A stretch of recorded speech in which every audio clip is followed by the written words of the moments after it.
There we go. Going live, going live, going live. We're live. It's unusual. Usually Armageddon's way odds. He's usually the first one to turn up in chat. So Come on. Let's see how much of a lag there is. Oh, it's gone live on my phone, but not on here. Come on.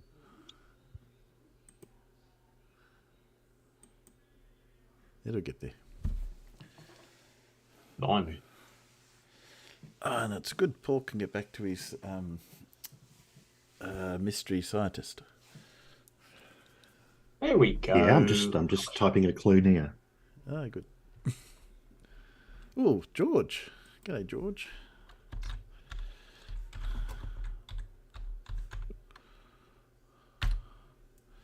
I was just running bets on who was going to be first. It's usually Armageddon, but you're beating today.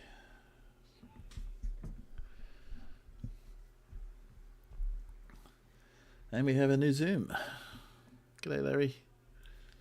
So you can, and that person who has ears is farmers. Just for anyone who's never seen farmers with ears before. If they get too distraught, I'll put my headphones back on. But or I'll go and get one of me silly winter hats that covers your ears up. Yes. The one I used to wear watching my lad play rugby all during winter on those Sunday mornings. I remember beanies. My God, I used to get cold. Stood on the sidelines watching them play. Hey Clive, how are you? Have you got both internet and power at the moment?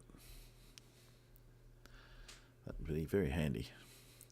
I saw someone post that. Was that a Blues? I can't remember. Someone trying. I thought that was Carl who had issues. Someone was trying to say that you can't have internet without can't have GPS without the internet. Really? Yeah. That's a new one. Yeah. I have a feeling it was either going to be. I've only been into a couple today, so it's either going to be on Blues or maybe Tunes I was on earlier. Yeah, it was just a post. Can't have internet.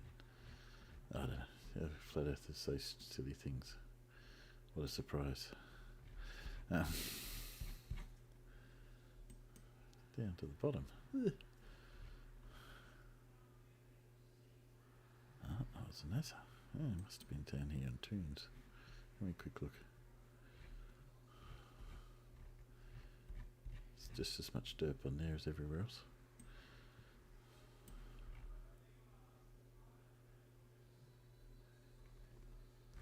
Yeah, anyway. I was trying to find it because it had to whatever the fluffer was who said it. Yes. I'm pretty sure that guy on just now on Gems was just trolling. Obviously, Flat Earth a bit trolling because that's just. Was that the one before Fusili Jerry, or was that Jerry? Well, Jerry, I was one that was on when I was listening. Yeah, and the other one's Godric, and he came on Jose's the other night, and I don't know what's wrong with these people. Yes. And yes, that one was particularly silly, though, that image you put up of what he said. Oh, is that what you mean by a triangle? And defined what a triangle is. Yes, he had. He said it's a triangle. A square with a rounded off corner. No, that's not a triangle. It wasn't what he described either.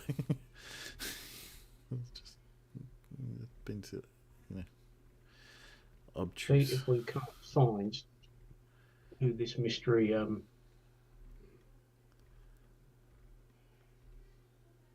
Johnny is.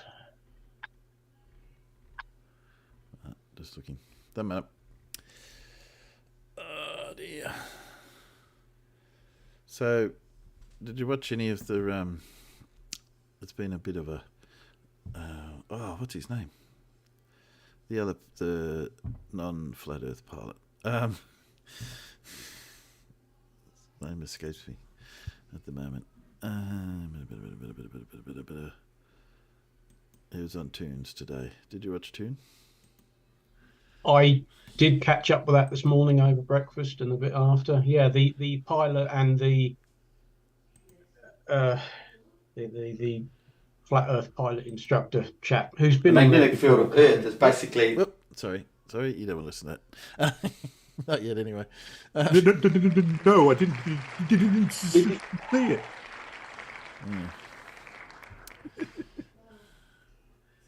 Yes, that guy. He was. Sounds like he I spends a still lot. find it hard to believe he teaches people how to fly.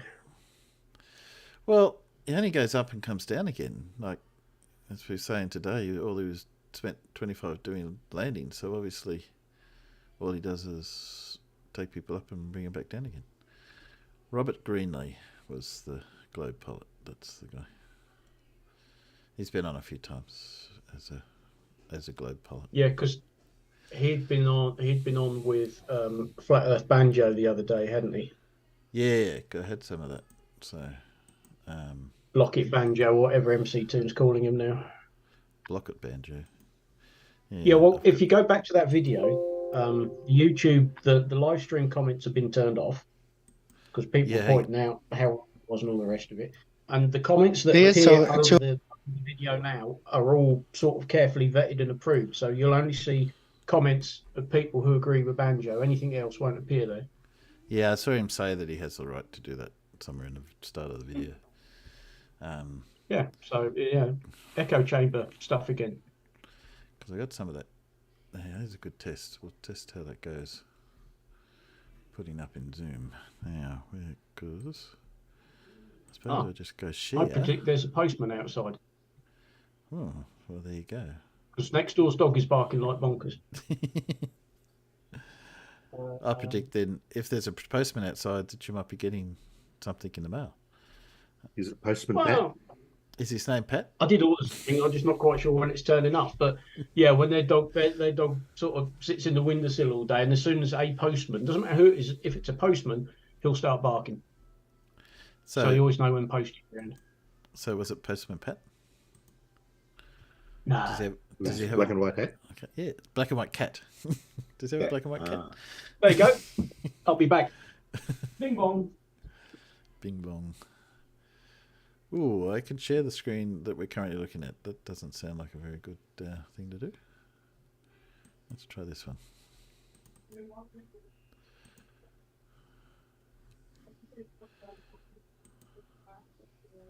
If I do that, what happens over here?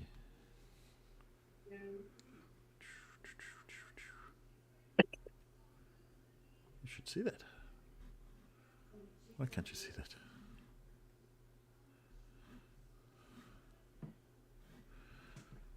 Yeah.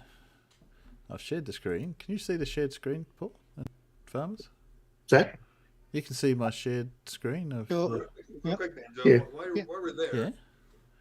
Yeah. It's not going out on... Always goes bloody full screen. Yeah, but it's not going out on Zoom. Why is my boss sending Isn't it? messages? Oh, no, it's not. Well, it wasn't. Just showing my empty chair at the moment. No, that's... Why is that the case? Because Zoom on my screen, that's all I can see is that full screen. So you would expect that it's doing that. Hang on a sec. Give me 2 seconds. I'll sort this out. I go out of studio mode. Go into Zoom mode. Well, anyway, I was right.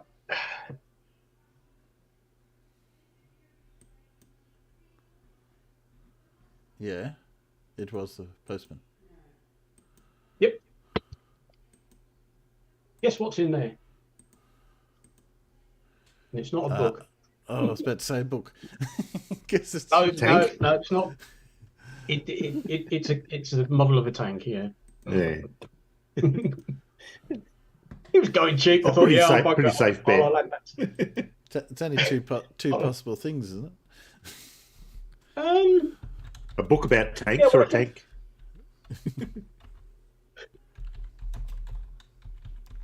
that'd get put on the pile and probably never get finished either. But hey, one of these days. So why isn't that? Yeah. Why am I not getting... Right, we've now got your watery background. Yeah. With a big black line running across the middle of it. That's me trying to get Zoom to show up, and it's gone funny with this new Zoom. It's not new Zoom either, which is the weird thing. It's just ordinary Zoom. Yeah. That's very weird. Oh, surely because it's just a matter of you sharing. Yeah. Well, it just Zoom's not showing Zoom, which is the weird thing. You saw it before; it just showed the non-shared window. What that video didn't discuss stop that. was the trim. Keeps going back to there and starting to play. I don't want to do that. That's a bit odd. Now we've got a black screen. Now you got a black screen. Yeah, I can see that. I seem to have. Let me go stop share. So. Please bear with us, Peanuts, whilst we get through these technical. I usually try and avoid technical details, but as I said, this is the $3,000 Zoom, so I better get it right. I almost would have been one of them guys who mailed a tank home bit by bit.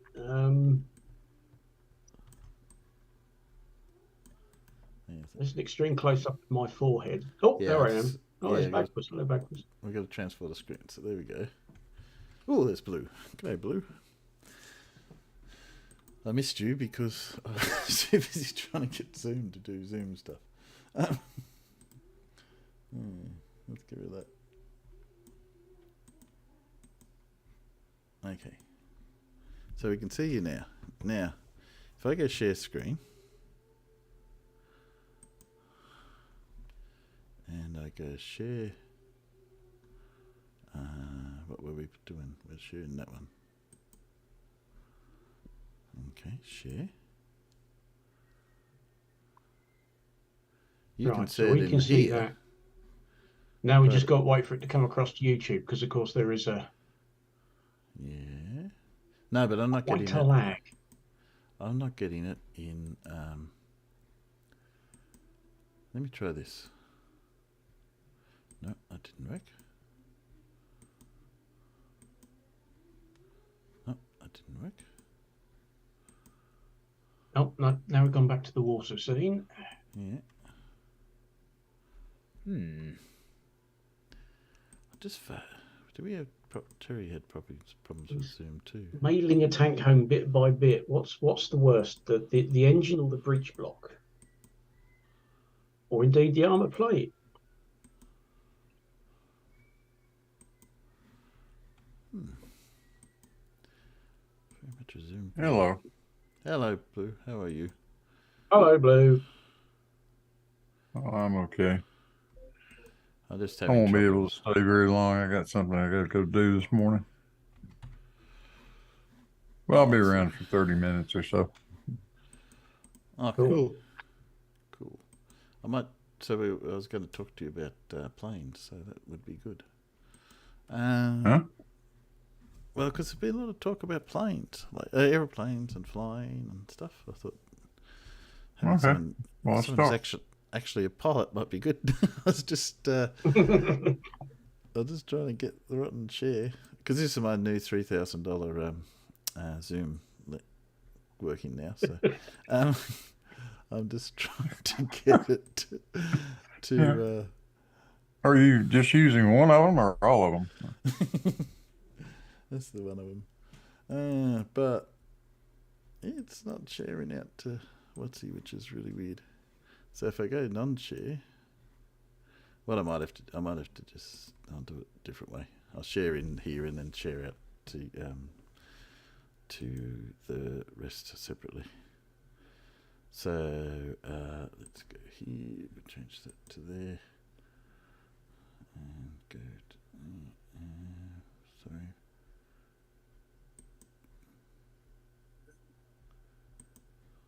That.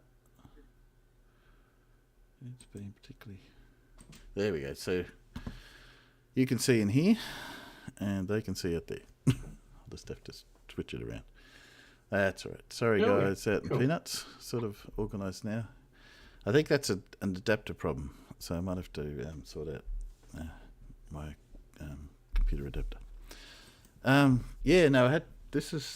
Did you see any of this? This is Trim tabs. banjos. Oh yeah, I do have one coming up. Those are secondary, right? Hang on real quick, but just in your own words, what are the trim tabs used for? It locks the elevator. Sorry, Blue, can I check you can hear that? Yeah. Yeah, good. Okay, fine.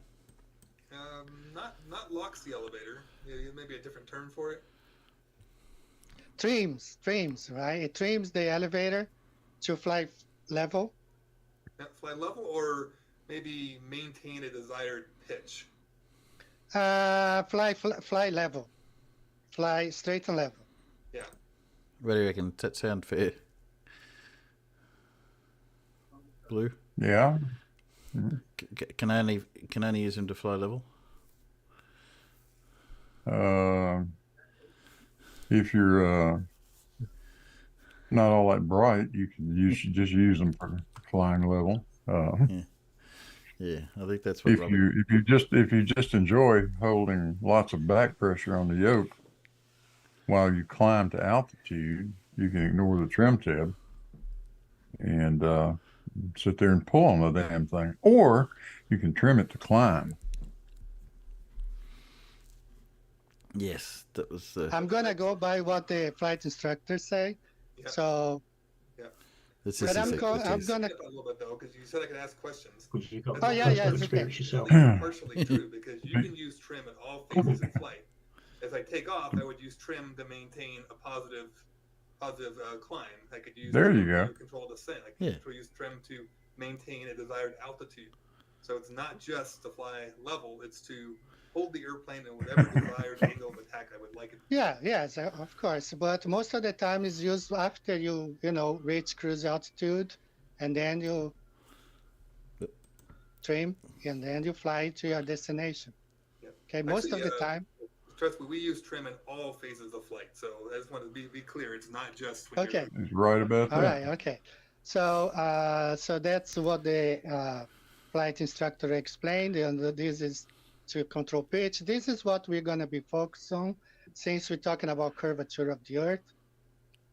And this is what I was talking about. The airplane sometimes is lifted up because of convergent air, or sometimes the airplane is brought down because of that. We're going to cover this. All these are examples of airplanes being pushed up or down according to the winds.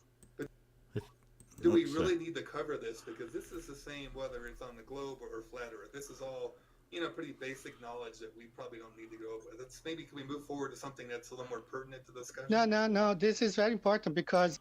It's very important because he's trying to use it to say you don't adjust for curvature. Let me see if I can get this one up. Come on. No, there's no curvature position on the trim tab. That's true. No. I'll give him that. Give me that. Yeah. Quick, I've got to trim the curvature out. 40,000 feet. Oops, wrong one. There is one mark on it usually that says takeoff. Yeah, which lets you know where it needs to be. That's your trim tab setting for average setting for takeoff. Yeah. Yep. I'll go here. This was of the same one a little bit further along. So they've just watched a video about dead reckoning, just so you know what we're talking about. All right, very important video. This video is 25 minutes long. The navigator, he logs every movement they do, everything they do, except for curvature, because there's no such thing as curvature. Here you see that. You made that point, Eddie. Can you tell me why you think they would adjust for curvature in dead reckoning? Why not? If Earth is a ball, you have to adjust for curvature. Well, why? Can you explain why? Because Earth curves. Earth curves. Well, doesn't affect what direction you're going. Doesn't affect your altitude. So why do you think they would have to correct for the curvature of the Earth? Because the Earth is flat. If the Earth is flat, that's no, why no, they are not. I asked No, no. you, why would they have to adjust for the curvature of the Earth? Not that it's flat. You're making a claim that they would have Yes. to adjust for the curvature of the Earth, but you can't explain why. Because if the Earth is a ball, you have to follow the curvature of the Earth. That's, so what do you think would happen if they didn't follow the curvature of the Earth? They would go out to space. All right. So you think an aircraft that's designed to fly in the atmosphere could continue to gain altitude and gain more and more and more until they fly out into space? Yes. If Earth was a ball, that would be the case. It doesn't happen because Earth is not a ball. So you see an aircraft that is using air-breathing engines that as you climb, and I'm sure you understand, as you climb higher and higher, the air gets thinner and thinner. So how could an air-breathing aircraft, which uses air for driving the engine, for thrust, for lift across the wings, how could they possibly keep climbing in altitude if the air is getting thinner and thinner? Well, that's what we're going to see when we cover flight reference 447. He installed the plane because he actually climbed the plane. If he had kept flight straight and level on the flat Earth, that would not have happened. But because he climbed... Yeah, no concept at all. He goes on some of this leads up to... Did you watch any of this Blue or the Quincy one from Toons? No, I haven't. I haven't seen it. No, so yes, so obviously Banjo did this one, which most people agree is dead boring, and then Toon did one with Robert versus his name escapes me. What was his name? The Quincy. Like Quincy. Yeah, Quincy. The flat Earth pilot, the one with in the wheelchair, who's an instructor. So, just getting on to. So you can see what I was just putting that in because he talks about that in the next one. So should have registered, according to him, that the autopilot correct is. Let me go back a little bit. You're right here. So.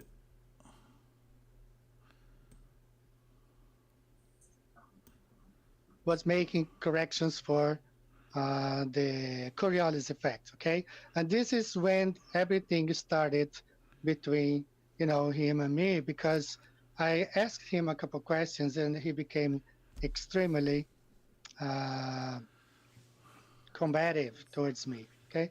So let me go ahead and play his video right here. I wonder why. And the third point we're going to look at is how aircraft adjust for Coriolis. In this video, the Coriolis effect is no problem for aircraft. I show the aircraft correcting for a very strong crosswind. 140 knots of crosswind, which is causing 19 degrees of drift. The ground track is 203 degrees. The aircraft heading is 221 degrees. It is compensating easily for a 140 knot crosswind.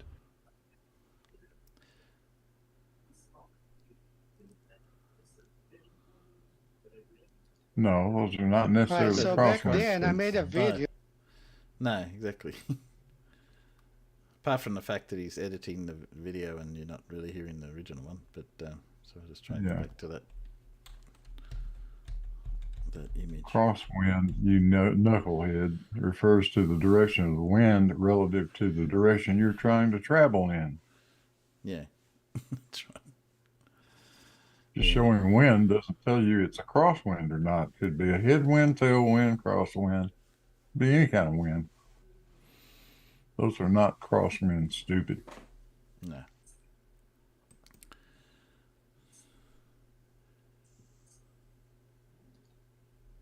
All right, so back then I made a video, and which I'm going to play over here. We have all those crosswinds going now, and as we saw on the Dead Reckoning video, it was correcting for wind. So there's no such thing as correcting for Coriolis effect. All those corrections were made because of the winds, crosswinds. So I asked Wolfie, where was if the autopilot was compensating and the numbers were right here, And he said that you could even print all the corrections, send it to any mail and print, say, well, where are the corrections for the curvature? When is the autopilot correcting for the curvature of the Earth? You know? So he gave some numbers, really, really weird. So basically, the flights from Honolulu to Sydney, which takes 10 hours and 45 minutes, he provided like 50 minutes of compensation for the so-called curvature, and for compensation, not for curvature. And those 50 minutes was divided between plus and minuses, plus meaning ascending, and minus meaning descending. And 54% of that correction time, it was ascending and not descending, okay? Which means the ascending was greater than descending, all right? So on a flight from Honolulu to Sydney, the autopilot should have registered, according to him, that the autopilot corrects for, the Coriolis effect and all these corrections. And I asked, where are the corrections for the curvature of the Earth? So obviously, these corrections were not made because of any curvature of the Earth. It was just because they weren't. It's like, why would they be correcting for the curvature of the Earth? Particularly when we don't know pilots saying that they are. It isn't correcting for curvature of the Earth. But he's saying his argument is he hasn't sent me anything proving that they're correcting for curvature of Earth, and he's saying, but they don't. Why would he be sending great. them? So? Yeah, we don't correct. It's not been corrected for the curvature of the Earth because we don't have to. We don't do it. They obviously still think that the Earth is really small and your plane is really big, and you're quite clearly following a curve. That's why you have to keep dropping the nose to follow the curve, because otherwise you'll go into space. Yes. So I've got this. He goes on. It's quite boring, the rest of that, so you can watch that in your own time. This is Quincy on Toon today, or today for me. I don't know what it was for you guys. This is what Quincy said about Banjo. He was horrible, man. He was horrible. Hey, it's bad when even a flat earther says that the flat earther is horrible. On his phone in a car. Yeah, well, he's a flat earther. Videos were too long, and he didn't explain everything. But on flight 447, I know what he was trying to say, but he didn't do a good job of saying it. But did you realize his contradiction when he said that an airplane would fly off into space because of the curvature of the Earth, but then a second later he said that the airplane stalled when it climbed to a higher altitude. So he thinks they could climb into space, but yet a second later say, no, they'll stall because the air's thinner. Did you notice that contradiction? Well, yeah, and then on flight 447, he said it was no GPS, but it was no radar, was what it was. But my point in that is that whether it be radar or GPS, those are all ground-based from what I'm saying. Yeah, we'll talk about GPS a little bit tonight. But... yeah, his ideas on GPS are a bit flawed. Oh, yeah. They are, aren't they? Yeah. He's I got another timestamp here. Let's just push this on a little bit. Waves in an A320 at 40,000 feet. He took this image with his cell phone through the front cockpit window, which is, flat pane of glass, if you know A320s, and it clearly shows the curvature of the Earth. Are you just going to say it's false, or are you going to come up with a reason for it? Well, hey, I'm always open to learning. Show me. Okay, because he's a fellow pilot, so I'll share my screen out for just a second, Mike. Yep. All right. I have looked into this guy. He seems to have all the qualifications and everything, but yeah. So I'm not sure you can see this on your phone, but it's pretty clear. You can see the curvature of the Earth. I see no curve in there. All right, so let's do this. Let's take. There you go. Cannot see any curve.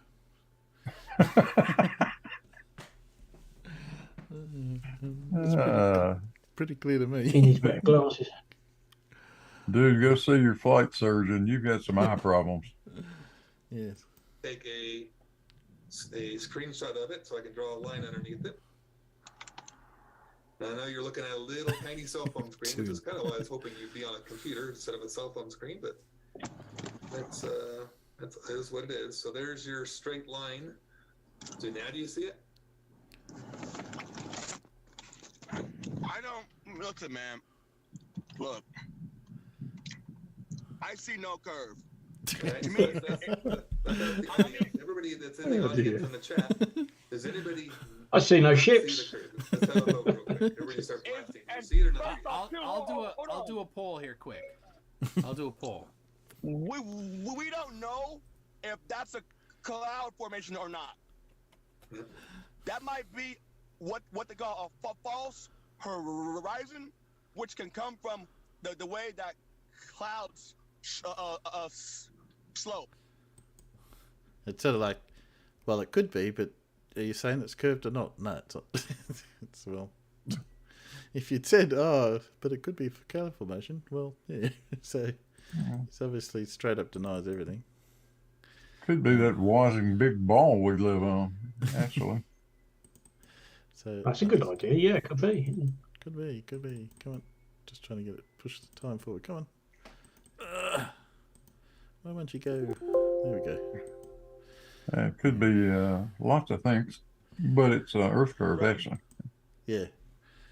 That's it. Let's close a couple of these extra ones here. Let's go. So, you know, the FAA is listening. Quincy always has current charts in his aircraft, right? Oh, this was... Absolutely. You asked him about having charts. I'll see if we can catch it. Flat world. From our maps, okay? Why are the maps that we use to fly with, they're flat maps? Can you imagine flying in the cockpit with this to navigate? A bigger one. That's a toy. Would you hold this or, you know, really big one in the cockpit to navigate with? Because that's a toy. You're right. This particular one is a Walmart toy. But would you navigate using a three-dimensional map in your cockpit? I mean, it's already hard enough to doing origami as you got this 6-foot wide map as you're flying along. Yeah. But it's flat. Of course it's flat. It's on paper. It's a projection of the globe. But when we fly, we're at a level altitude, and I told this to MC Toon last time. I said, MC Toon, how do you draw a straight? Okay, right now it's over. I'm gonna destroy it. How do you draw a straight line over a sphere? Game over. I'll show you. Game over. Hang on. It's happy to have a speed at hand. Hey, we're only 37 minutes in. It's not over yet. So Quincy, what are you doing using any electronic flight books yet? So some of my guys use ForeFlight. Some of my guys use Garmin Pilot. I'm old school. I have a chart, and we're looking outside. So you must be spending a lot of money on paper charts. How often you got to replace those charts with current ones? Well, I think what every about four months. But in the kind of flying that I do, I know the area though. So. Yeah, but you're still legally required to have current charts, right? Right. So, you know, the FAA is listening. Quincy always has current charts in his aircraft, right? Absolutely. Charts are good for 90 days, so you dummy. You're not kind of buying off on electronic flight books, so you've got, you know, a whole suitcase full of charts and approach plates and all that kind of fun stuff. Something like that, yeah. Well, yeah. You're not convincing me. Airport area, do you need it? No. All right, you only need still one. Got to legally have them, though. Well, because like where I'm at, I always fly the same, you know, airports. Oakland, Hayward, Byron, Livermore, you know. So I know the area, but like when I went to Louisiana last year, I didn't know the area, so I had to have a chart because I didn't know the area. And let me tell you, boy, is it flat out there. Yeah. So for curiosity's sake, Quincy, how far away from home have you flown? One of my friends bought a plane from Seattle, and we flew it from Seattle back here to the Bay Area. Okay. So if you ever want an adventure, get with somebody and fly out the AirVenture. Because I mean, that's obviously we call it AirVenture. AirVenture. So I think you get a bit of a sense. He's only flying around the airport most of the time. Where are we at? Did I get this one? Yeah. I was just trying to catch the interesting bits. This was his. On the globe, as you kind of come down here, I know you'll be able to read it, so I'm just going to read it out to you. Is 6,130 nautical miles. So on the globe, this is a real world flight that people fly. You kind of see it flights Friday, Sunday, Tuesday, Friday, Sunday. So every Friday, Sunday, and Tuesday, this flight's happening pretty continuously. What is that blue area? The ocean. Could go back. Yeah. Yeah. That's the ocean. No. Do you see that chart right there? This stuff down here? No, just keep going down. Oh, that's basically that graph. Yeah. It's a graph of altitude and it's a graph of airspeed. Let's go ahead and zoom in, Rob, on that. All right, I'll bring it up for you. 1 second. Okay. Here we go. In the paint so I can zoom in on Yeah, it, you can tell where it's going straight away. That's pretty big. Standard profile excuse. Okay, there we go. Excellent. So, if we read, great. So, if we read that, how would you read that, Rob? So they were. I gotta get my colors again here, so this is my color vision is gonna kill me. But they were. Hang on. So your green is your altitude. So you say they basically reach cruising altitude at right about looks like 34,000 feet, and they maintained that while their speed was fluctuating a little bit. Okay. So they maintained about 34,000 feet for the entire flight. Got it. Where's the curve at, Rob? They maintained 34,000 feet. Rob, where's the curve, Rob? I already told you they maintained 34,000 feet, which is a arc following the Earth. And if you maintain now in airplane terms, what do we call that? Flight level what? 340. Flight level. Flight level. Level. In fact, here they even drew a line. You see how they drew a line? Yeah, he completely ignored the horizontal plane with a big curve, but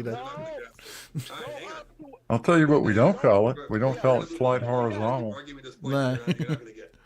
Okay. So this is a real world flight. Do you agree this is an actual flight, yes or no? Yes, I do. All right, great. So now let's bring up what do you, if I were to ask you, what's the most accurate flat Earth map you can come up with? Oh my gosh! Because I'm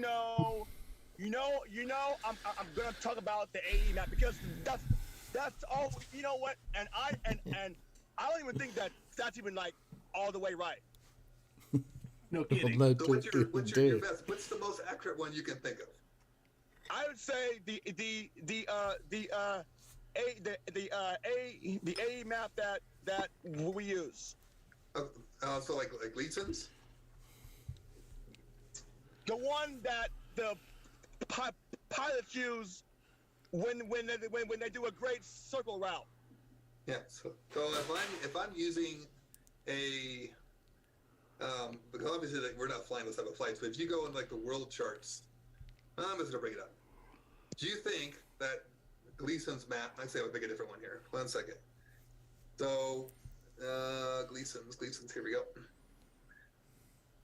Do you consider this to be a semi-accurate representation of the flat Earth map? I think it's more accurate than the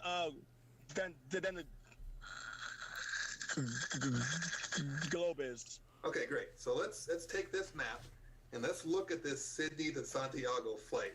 Well, first of all, there's on all of these AE maps or the Gleason maps, there is no scale. So there's no way, we look at our flight charts, it shows in the bottom corner, 1 inch equals 100 miles. So it's really easy to take your protractor and figure out miles. But on the AE maps, there is no scale, because if you look at the patent on these maps, they essentially tell you, Gleason in his patent says that distances are only accurate from the center point outwards. And as if you kind of going east to west, it becomes more and more distorted the further south you go. That's in the patent for these maps. So since there's no scale for me to try to measure this, what I did is I took the known distance. What is LA to Miami is about 2,000, and I copied that line and I basically outlaid it. There is no accurate map. It's over 11,000 feet. It is impossible for any modern airliner to fly that flight on the flat Earth map. It's physically impossible. Why have you drawn lines here and not arcs? Because I'm trying to show you on your flat Earth map. Right. I'm not showing you on the globe. I'm showing you on your flat Earth map. Okay, that's fair. All right. So since there is no scale for me to use, I kind of have to make my own scale and estimate the distance. So the distance is over 11,000 nautical miles. The furthest an Airbus, a 787 can fly is 7,500 miles. So that's over 400 miles further than any airliner can fly nonstop. So how do you explain how this real-world flight can happen if the Earth is flat? Well, that you know what? That's a good point. There's a lot of things that when it comes to some of these like flights. I mean, I'm not an airline pilot. I haven't flown across the world, across Atlantic, but I do know this though. All the airline pilots or jet guys that I talk flat Earth to, that they always tell me, well, no, we use a great circle route. So I did a little bit of homework from MC Toon, right, and looked into a great circle route, and all they did was take the globe and turn it into a flat map. So can you in your own words explain to me what is a great circle route? A great circle route is the shortest distance between 2 points on a sphere. But in the model, all they do is take the globe and turn it into a flat map, which is why the maps that we fly with are flat maps. All right, so here is a 2D representation of the flight we're looking at. Oh, come on, I'm trying to get this thing to... I think you get that. He's has no concept that that's what it's going to look like. I was trying to find, I thought Blue would have been interested.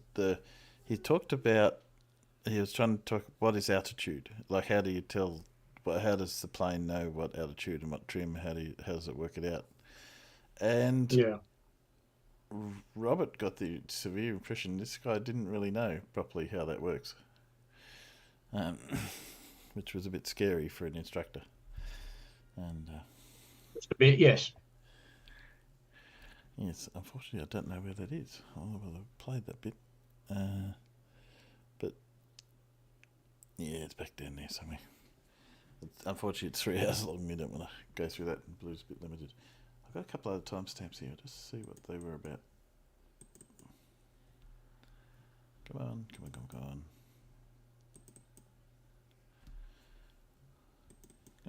Come on, you can do it. All this fails, copy paste.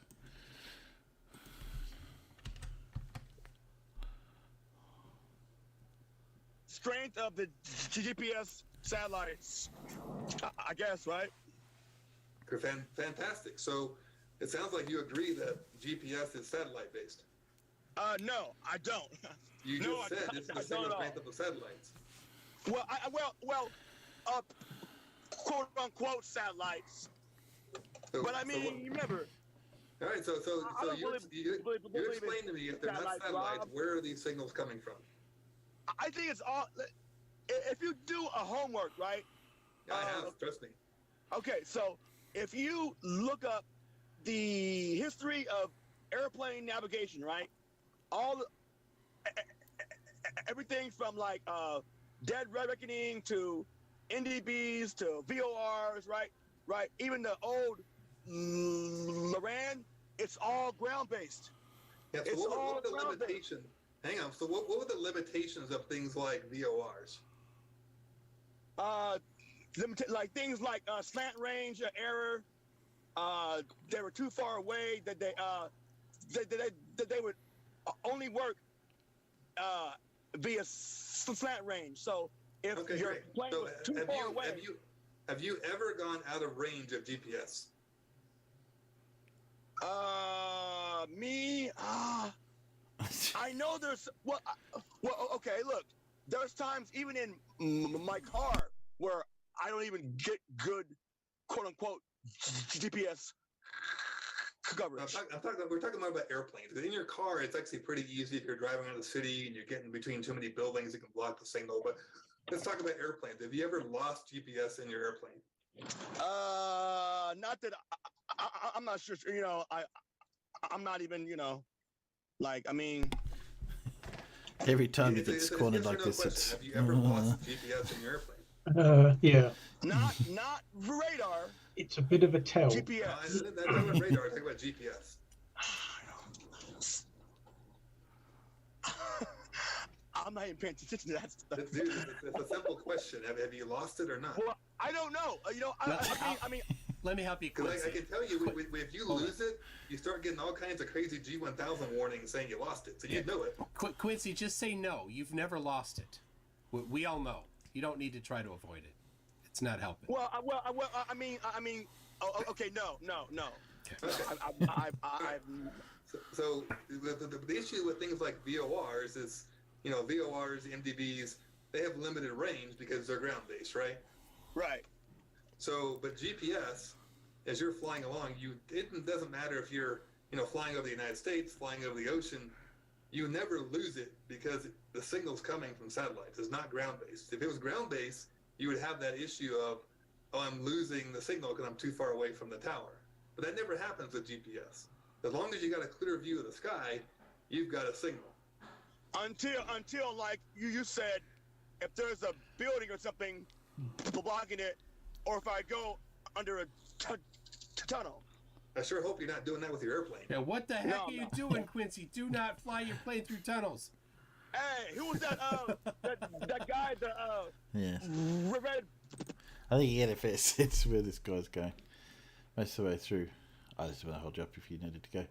So in the US, Blue, what's the license? Do you have several licensing things? So like someone mentioned in the chat, not in Blue, about being under 4,000 is just a VOR license. Does that sound? That doesn't mean anything to me. So that's why I was asking you what that meant. I don't know. I didn't see the comment. What was it? I was way back up here, but yeah, it might have even gone off. No, yeah, he was just referring to the. Basically, the impression was that he's mostly licensed just for flying in and around the airport. Is that such a license, or is that just? No, not really. Oh, geez. There's a sport aviation pilot license that limits you to a certain radius around an airport. Right. Is this guy a pilot or CFI or what is he? Yeah, no, he's definitely a pilot, and he has his instrument instructor license, and his job is training pilots. Is his actual job. He's a bit of a poster boy because he he was shot 5 times, and he's in a wheelchair, and he was able to learn to fly again, even though he was quite severely injured, being shot. And so there's a lot of yeah, I things about suppose it. he could. Yeah. He could act as an instrument instructor and be disabled. Yeah. So he was. Don't think he. Yeah, he would not be able to. He would not be able to instruct the primary flight students. Right. He can't fly an airplane. I doubt he can fly an airplane unassisted. But as an instrument instructor, you're already flying with people who have a pilot's license. He has a specially modified plane, I believe, which allows him to fly without his legs. So I don't know much about that. That's about as much as I know. He did come on. He came on. The first thing he said when he came on is he just finished work and he had done 25 landings with that within. He said 25 landings within 2 hours, which is a lot of landings in a very short period of time with training. But that's well, to say the least, that's hard to do if you can even do it. Yeah, I guess you could do 25 in 2 hours, but that's a long lesson. Most people would not do that. Yeah, I don't know how many. An hour, that's about all anybody can stand. Yeah, I don't know how many students that was, of course. But if he's an instrument instructor, I don't know why he's doing pattern practice. It makes no sense. Well, he has an instrument license. That's his business. Is training pilots. That's how he describes it. If he's doing instrument training, that's one thing. Yeah, but because he says he can. Well, one of his statements was that he could get a pilot to solo within, I think he said 112 hours or something like that. It sounded awfully short. No, you can solo a pilot in 8 or 9 hours usually. All right. Yeah. Okay. Maybe it was 12 hours. I don't know. It just sounded awfully short from going from 0 to learning to be solo. I would have thought it'd take you more hours than that. Yeah, well, I understand what solo means. That means you've got them to the point that they can take off, turn around the runway, and land again. That's all. Okay, so that's when you say solo, that's all you have to be able to do. That's all. That's what they get to do to start with. They don't leave the field. They don't leave the runway, the airport environment. They stay around the airport. Right. Do you have to do you have to have an instructor or someone before say you're okay to solo before you solo, or do you need so many hours, or is it just a? Absolutely, yeah. That's part of the ritual. Your flight instructor has to sign you off to allow you to solo the airplane. Right. Okay. And yeah, so it sounds like. And then the training really begins. So really, it's like a learning. Assuming you survive that part of it, you get to move on to the next phase. So I always assumed that once you were solo, you could do whatever you wanted, but that's not the case. No, okay, absolutely not. So that's definitely no. After a while, after your CFI has checked you out for a while, he may sign your book off to say it's okay for you to solo. It's okay for you to practice in the traffic pattern at the airport anytime you want to. And you don't have to have anybody else's, any other approval. But you can't leave the airport without a CFI looking at your flight plan and approving everything with you and going over it with you before you depart. Right. Just not allowed. So basically, you can't leave unless you've had your instructor basically plan the whole trip. Yeah.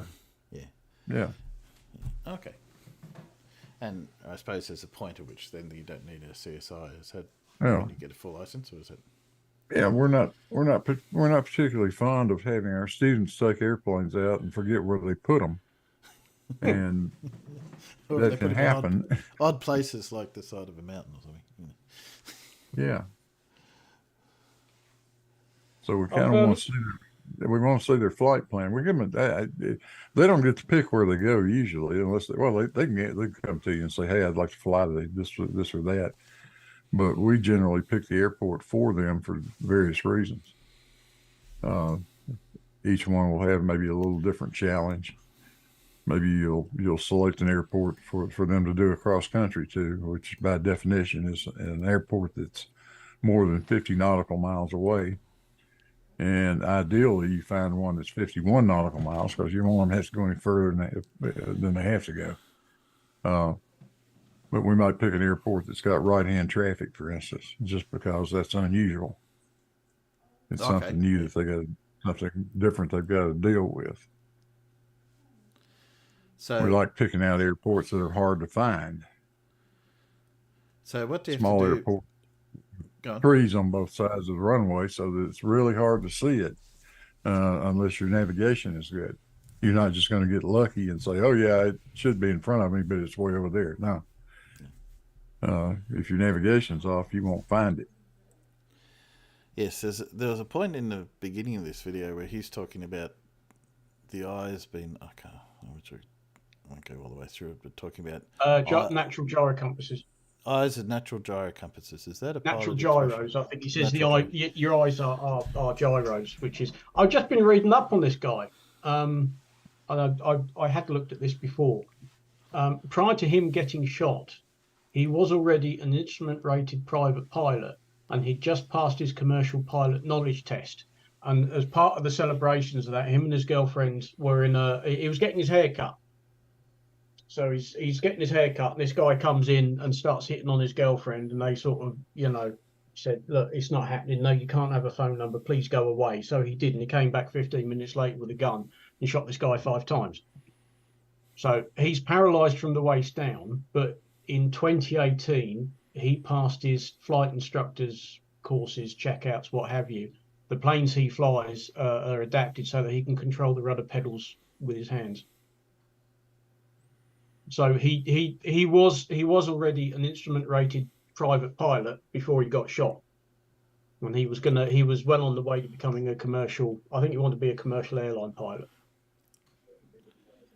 And he knows how to fly planes, but at the same time, he thinks the Earth is flat. Yeah, but he woke up during his recovery, so he wasn't a flat earther before he was shot. He was a flat earther.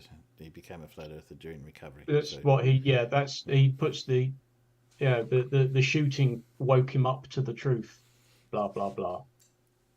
Yeah, well, must have been that one round to the head that did it. Yes, so I don't know if his speech impediment is from the shooting or whether he had that before. I haven't been able to find any of that, but yeah. Yeah, I've seen this guy before. Yeah, he was on Tuna quite some time ago, and I think he's been on FTFE. Yeah. So he had a private rating and an instrument rating already, and he was working on his commercial rating, which you have to have if you want to be a flight instructor. You got to get a commercial rating. So from that, if he has gone. He'd just passed. It said the article I found here. He said he'd just passed his commercial pilot knowledge test, and him and his girlfriend were going out to celebrate. And he said, "Oh, there's a hairdresser here. I just want to get my hair cut." And that was the mistake, because this guy came in and, like I say, blah blah blah, shot him 5 times. No fun. Well.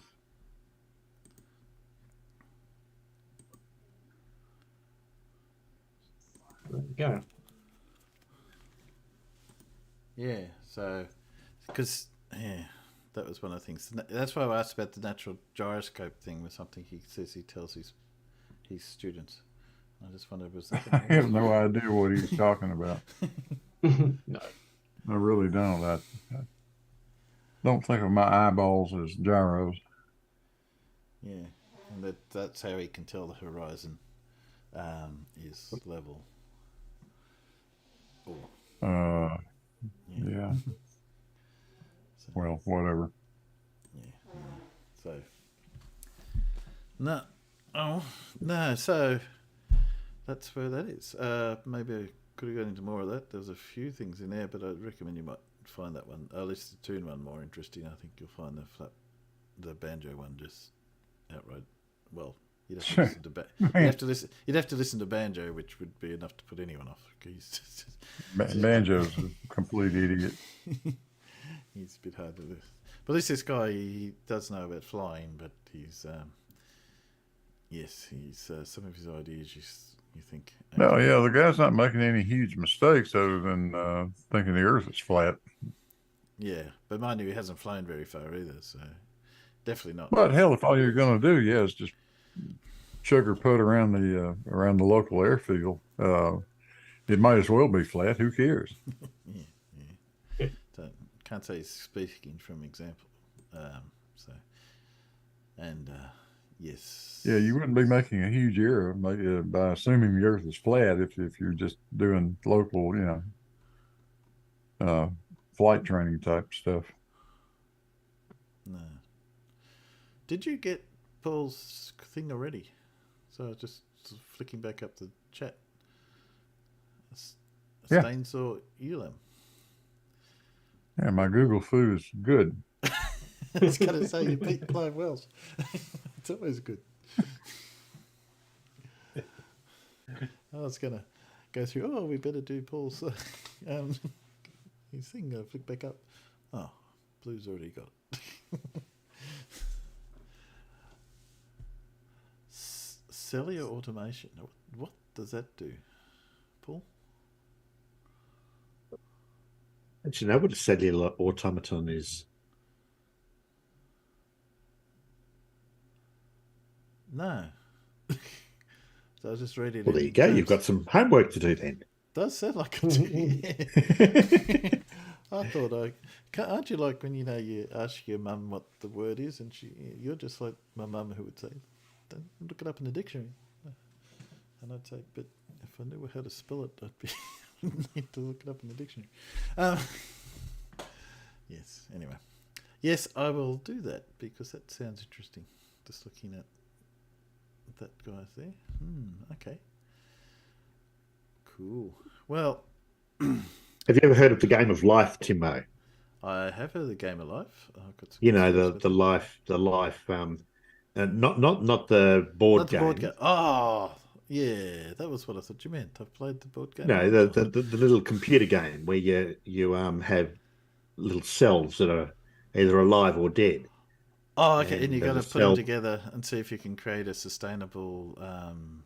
Whether the cell survives or not depends on the surrounding cells, right? Yeah. Yeah, well, that's a cellular automaton. Oh, okay. I'll have a bit better look into that, but yeah, so that's what that is. Cool. I mean, I know the game, but I never knew what the process was called. Very cool. You learn something. That's the whole point of being here. Speaking of learning something, go on, Blue. Yeah, I gotta check out, guys. No, I was going to say. Gonna make it early today, so. I was about to say I was just going to scare you off because I was going to put Lindsay on. Oh yeah, that'll do it anyway. That'll do it. Is that the time? Oh, I've got a call, a meeting, an appointment. My mug's empty. All right, you guys be good. I'll see you later. Okay, see you later. Thanks for coming. Oh dear. Yes. So, just leaves the three of us, and all the people out in the chat. We got a few out there. Look, it's defective. Look, I really must go. They're sorry I didn't get to say before. So thanks, guys who've turned up. Since Dora and Embol and Ryan, Zebulon, Dave. Dora's got the right idea. What was Dave? Is she going away? Ooh, long conference work call just now. Yeah, see Dora. Come on, Dora. We'll give Dora a very specific. It's gonna be a pain that I can't share Zoom. I'm gonna have to sort that out for next week. Let me switch this back over there. Where'd you go? We'll give Dora. You guys can still see my screen, can't you? Yep. Let's see. Because Dora's got to head away, we'll give her a. This is for Dora. Ooh, and that is you doing what? That's Dora getting her Lindsay. I've got to give it a name. Her Lindsayum. Something along those lines. I'll have to think about that. Oh right, you're not showing that. You're not showing that in Zoom. Are they? Says I Go. am. All I can see is you doing strange things with your flipper. Says I'm sharing it. Okay, let's go back to Zoom. Zoom's lying to me today. It's been particularly unpleasant. Let's try that. Look, everybody running away. See you, Larry. Bye. Oh, there you go. That's better. That's better. There you go. And I should be able to see that out there. Cool. So that's Dora. Dora, you get Tropical Gap today. Just cause. Let's go. I'll go next. Give a bit of a chance for others. What do we got? Oh, Equilibrium. Yeah, maybe. Yeah, possibly. Sometimes. Depends what he's talking about. Okay, let's do Farmers. Let's see what old nonsense I get. Yeah. Oh. Duality. That could be a good one. Covers a lot of his subjects. And yes. Just for the fun of it, I'll do Paul. What are you doing? Paul's going to have...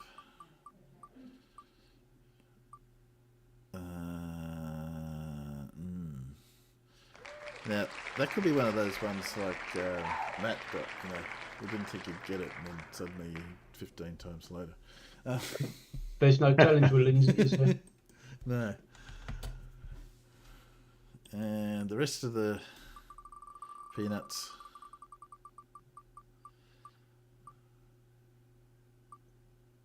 Nah, I'll give it another go. I don't like that one. Give it another go. Arc of Horizon, that's a good one. Arc of Horizon to the peanuts. Yeah, could be. Okay, so here's your chance to go get a cup of tea while we Righto. Listen to some of our friend. Oh, he's got his eyes closed.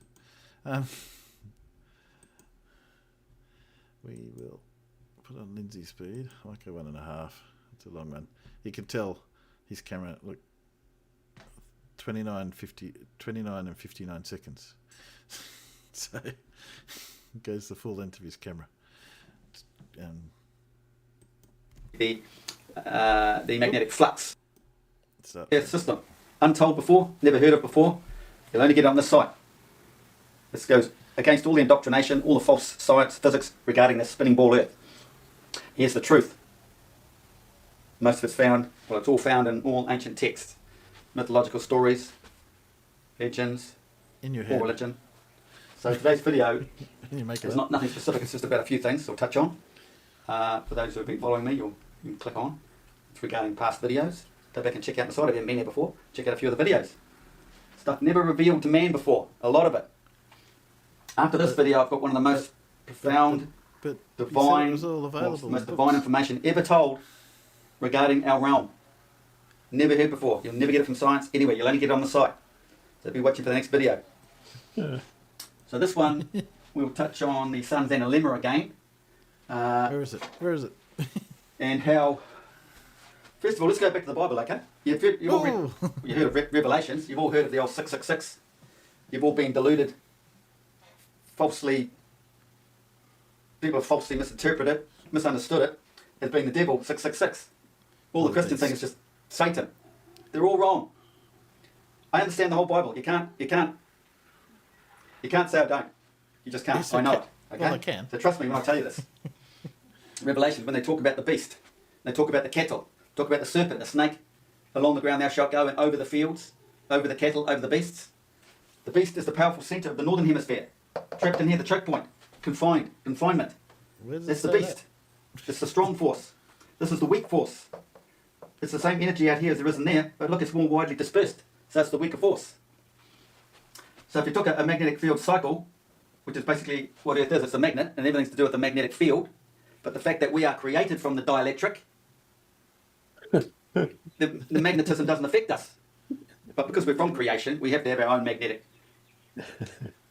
elements in our existence. So we have magnets. We're made from insulators. But the magnetic field itself doesn't affect us. Yeah. The magnetic field of Earth is basically the magnetic flux, and we are part of it. We exist in that flux. So the flux is affecting us. Flux? Is that actually so you need to understand the two forces. In physics, they know that the strong force and the weak force. And so basically it's like a ring magnet. So you've got cycles going out and in, out and in, out and in, out and in all the time. So you have to understand there's a 3-to-2 ratio. Every time it cycles out here and back in again, it's a 2-to-3 ratio pattern. That's phi.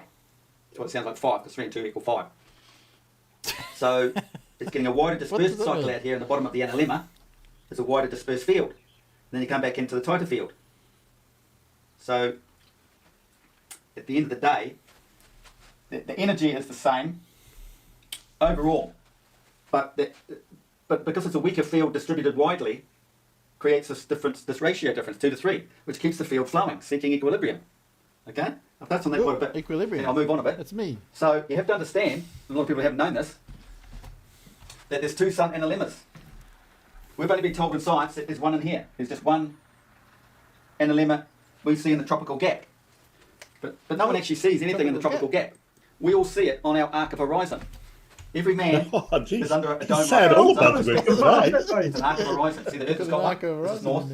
This is south. South. There's a slice through the flat Earth. We are always zenith, 90 degrees to zenith. So man is always here observing the universe around him. Everything swings over him like this. So science will tell you it's in here. No, they won't. But you only tell us it's there. Whether you call it factual or not, because nothing's actually physical, nothing's actually real. Everything's metaphysical. You have to realise we all see one within our arc of horizon. Every man has one. Got that out. So every man will see one of these anywhere on Earth. If he sets his camera up, he'll take photos at the same time every day for a year. He will get an image of the sun's analemma. Yeah. Now the thing is, the person in the northern hemisphere will get his looking like this. Anyone in the southern hemisphere will get one looking like this. It's in the southern hemisphere. It's a tropical gap.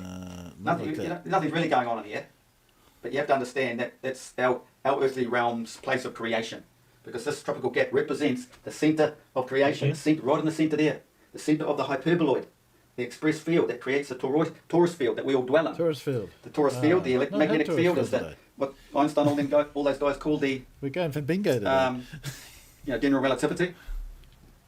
It's the ether, because it's flowing out from the centre. Science will tell you it's always expanding. Well, it expands from there to there, but that's it, and it returns back as a cycle. It's continuously coming out of the centre and going back.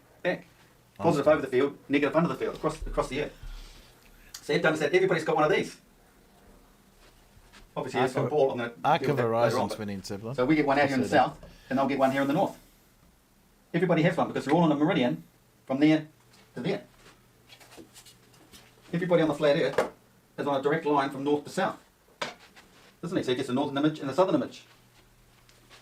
And we all have our own arc of horizon, so we all have our own perspective. So we will always have our own sun's analemma. We will always have our sun image, all the star images, the moons. This guy over here is going to have his own as well. This doesn't all go back to one point. Because the one point of creation is back here that we do not see. We do not know. It's outside of our realm. Beyond the event horizon. So how do you not see? It all comes from here, projected out into our realm. So it's all projected onto everybody's individual arc of horizon. It just passes over us. That's all we get to see, is passing over us, but we don't get to see the rest of it, where it spins around in a cardioid shape, loops and back out again, because that's on the day side. If we imagine looking at night and seeing the things go all day, same thing, if it goes over to the day, it's looping around the back on the night side. We only see that one arc in our 12 hour, 24 hour, whatever. So you need to understand that everybody has one. And the Christian story I was talking about the other day. So there's the crossing, there's the cross. It's the 6th day of September. So in the northern hemisphere, the sun is coming down. Just draw it a little bit bigger so you can all see what I'm doing.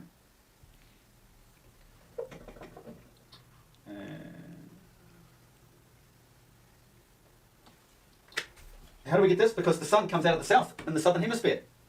They don't tell you that in science. Because it doesn't happen. The sun spirals out of the south. Spirals out of the south across your arc of horizon. And then back around again. This is the whole cardioid shape. That's what it does over 24 hours. But you don't see that. You only see that one half during the day, going over your arc of horizon. No. Because you have day side, night side, or night side or day side.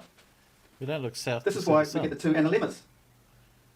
Right? This is why you get the small part down here, and the sun comes out of the north and the north. And you get the small part up here. This is why we all get an image. You won't find this anywhere. I'm the only person who can describe it all to you. It all makes sense. Yes. Just add it all up. 2 and 2 equals 4.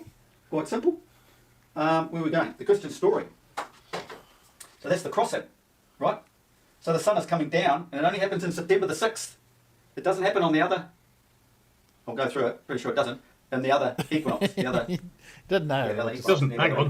Does the it? sun is coming down this way. So it's coming down here, coming across to the southern summer. So there's the crossing, just prior to the equinox. Okay? It goes through the crossing before it gets to the equinox, the 6th day of September. In the southern hemisphere, the sun comes out this way, and it's travelling this way. Right? Well, it's gone through the cross before the equinox. Which is so no matter which way you look at it, there's only one crossing, and it's only in the southern September the 6th. That is regarded as the day of creation. Now, in the Egyptian mythology, so what they have, or someone's written it, it was on the 6th. equinoxes. So all I can say, I haven't quite figured that one out, why they came about, no, the 11th, sorry. They said the 11th was the first day of the year. So that might have something to do with, the 6th of September, and adding their 5 holy days. The 5 holy days the moon can give birth. It's a spiritual birth, it's to do with the solar eclipses during the year. Was this the Egyptians who've got the Gregorian calendar? Circle of Earth. We add on that 5 days to make it 365. I did this years ago. My earlier videos described all this stuff. They're still there or not, I'm not sure.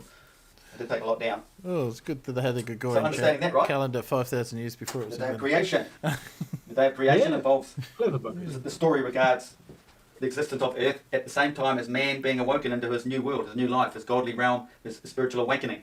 He's reborn. Anyway, I wandered off what I started with here. I was talking about the 666, wasn't I? Well, in Revelations... But you don't have 666, you've got 66. We're talking about the beast and the cattle. The cattle. The serpent along the ground over the field. Well, they mention the word field, magnetic field. The cattle, look, it's more widely dispersed. So you throw all your cattle out here, all over the place. But in here, it's all condensed.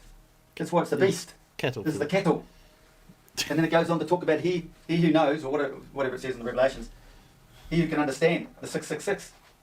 So you have to associate this system here with the meridian, north to south. There's the meridian, north to south, north to south. There it is. Now you have to understand this is if it's all relative to the observer. This is general relativity, right? It's relative to the observer. So if I was there, in relativity, I'll get my own perspective of the southern field. Over here, I'll get my own as well. But on a whole, if you could see the whole lot, you were everywhere at once. That is the divine image of the earth. It's a meridian, north to south. But then you have to look at it like this. See, it's a lot smaller. Well, actually, yeah, so that's the same size right there. It's a lot bigger than here in ratio, it's a lot smaller, except because that's that's the the same perspective. How would you say that? It's relative. Disequilibrium? I don't know. How would you describe it? I don't know. On a whole, that's what it looks like. That is smaller than out here. Okay, you can figure that one out. That's what it looks like. So the snake has come along the ground and above the field, above the cattle, which is out here in the south, and it's above the beast, which is in the northern hemisphere. But that's so you've got to associate that with the 666. And what have we got? We've got 666 degrees from the North Pole to the Tropic of Cancer. You haven't got 666 degrees. And then you've got Capricorn. No, you got 66.6. 66 degrees from there to there. It's not the devil or anything. That's just the way it is. Because in here you've got, there's the equator. You've got 23.4 degrees and 23.4 degrees. Science adds other odd little numbers to it, but they're just trying to confuse you to keep you away from thinking, working things out yourself. What, so you add those two together, you got 26.8, 26.8. What? Then you go 66.6, 66.6, add them all together, what do you got? 20, 180, 180 degrees. From the equator to there, well, I should be using this drawing, but anyway, from there as in to there, half a circle. That's a 180 degree arc of horizon, 180 degree meridian. It's all there, 66.6 degrees, 66.6 degrees. No man on earth would have told you that. I did it in the earlier video, so someone would have copied me by now. But no one has worked out that it's all, 180 degrees and half a circle till now. Good. So, okay, so we'll move on from there. In a previous video, I mentioned how they tell us that the Earth is the ball spinning. And that's why we get a rotation north and south around Polaris and Sigma Octantis. They don't tell you. This is through photography. We get the rotation in star trail photography. Star trail. For you people that don't have a camera, it's a real thing. I've done it all. Star trail. You get the whole circle. You haven't get a whole circle, and the Earth hasn't been turned. So how do you get a circle? But you can also do time lapse. Time lapse. Lapse. Which is in slow motion. You can track a star that wanders west. It wanders out of this rotation. Because they're not all forever turning in there, they're moving out. And it's moving 15 degrees as well. This is 15 degrees. You can't have these two motions on their spinning ball comedy, joke, lie, theory. But you can on the flat Earth, because that's drifting 15 degrees per hour all the way around there, reflected from the centre. It's drifting as well. Every man. I think I've only just worked out, I've been trying to work out for a long time what he talks about their circles. So he sees the star trails where you see the trails together, and then he's seen a time lapse where you can see the stars, but he thinks they're in different paths for some reason, because one is a star time lapse and the other is a star trail, that somehow in this time lapse it goes off direction. I don't know how he got that, but anyway. It only just occurred to me that's what he's trying to say, I think.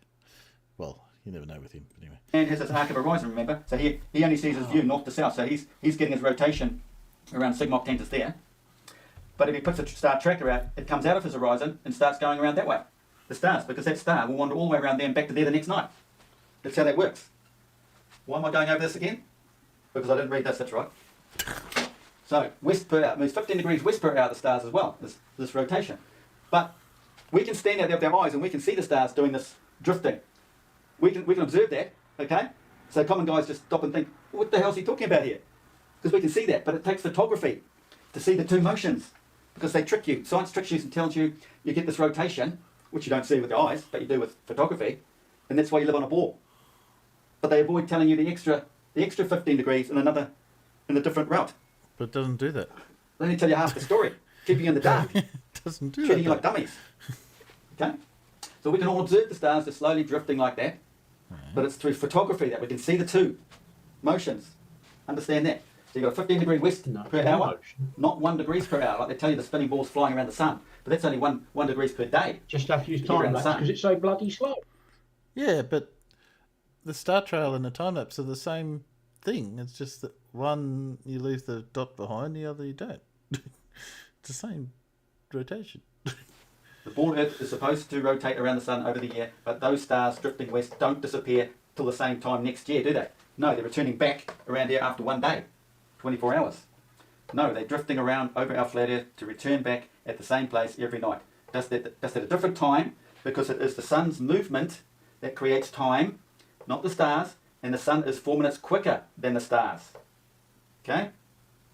So if you want correct timing, no drifting or anything, you'd follow the stars.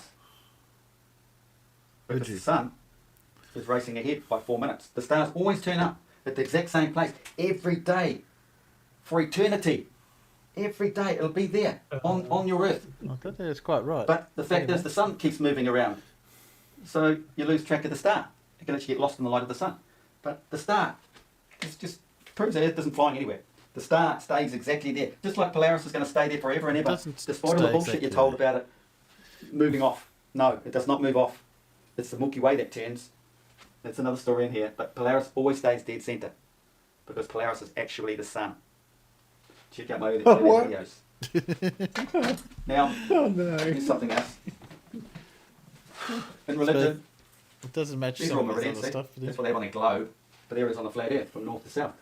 The torus field, a toroidal field. So try and draw a toroidal field. We almost got bingo. Some people don't even know what a toroidal field is. It's basically coming out. They said Milky Way. He hasn't said duality though. He hasn't said duality or black hole yet. But the centre like that, a torus.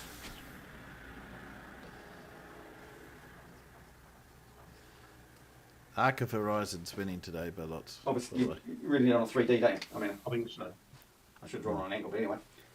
But they all think this is how the Earth works, but it's not. That only goes to the tropical gap of Cancer. Then it's mirrored out here for the southern field. Nobody's told you that. You only get it here because I understand the whole magnetic field. That dropping down there, then going under the ground, then out to the south. But it doesn't. There's a changing magnetic field. There's a changing magnetic field because the sun is in the dead center of the black hole here, moving around the black hole. The moving electrical, the moving sun creates a changing magnetic field. And the changing magnetic field causes the sun to move around the black hole. The black hole again! But magnetism and electrical. Sun's electrical. The field is a toroidal field. It's got the moon. Still no duality. Farmers is the only one on that list hasn't come anyway. Moving on. Gold and silver. So let's just say that's the northern hemisphere, right? And out of here, there's the sun. Well, all the way out to the Polaris, gap is around here. It's the Milky Way. We don't live in the Milky Way. It's like saying you live in your umbilical cord. No, you are from the umbilical cord. You don't live in your mother's womb. You are from your mother's womb. What? We see the Milky Way move across our sky every night as it swings over, as all the swings around. Who's winning? It's just whoever had Arc of Horizon. We get a mirrored one in the south. You could say that's just one of those with the Milky Way, you could say. And then just one of these with the Milky Way. So, the sun is in the Milky Way. The sun's right there at night. But the actual sun, in reality, is right back here in the centre, right back here, because the Milky Way comes over like this, right? But we see this at night, and there's the sun at night. But in reality, the sun is there, and during the day, we get an image out here. That's just an image of reality as a sign. They're all the signs that come out of here. So during the day, it would be like this. Nothing can't see, but you see it here. But at night, you see it here. It's a different story. Don't think about that one. So this is the umbilical cord. That's the Milky Way. That's the male. All the male entities are in here. This is the female vortex. Male goes into the female. Get rid of this now. Right. What else am I going to talk about? The gold and the silver. Okay. Gold and the silver. Well, this is the most divine information you'll get anywhere, apart from the next video I'm about to do. There's the Milky Way, curling over to there, right? There is the Milky Way, curling out of the south. The sun is in the Milky Way. The sun moves quicker than any other celestial body, despite what your bullshit science tells you, okay? Because the sun is in here. It's the most powerful place on the horizon of the black hole. But can't be there around black hole. They took their plane. Black hole. The sun's on the inside track. It's the quickest, got the most energy. So let's put it back over here. So that Milky Way moves around over 24 hours.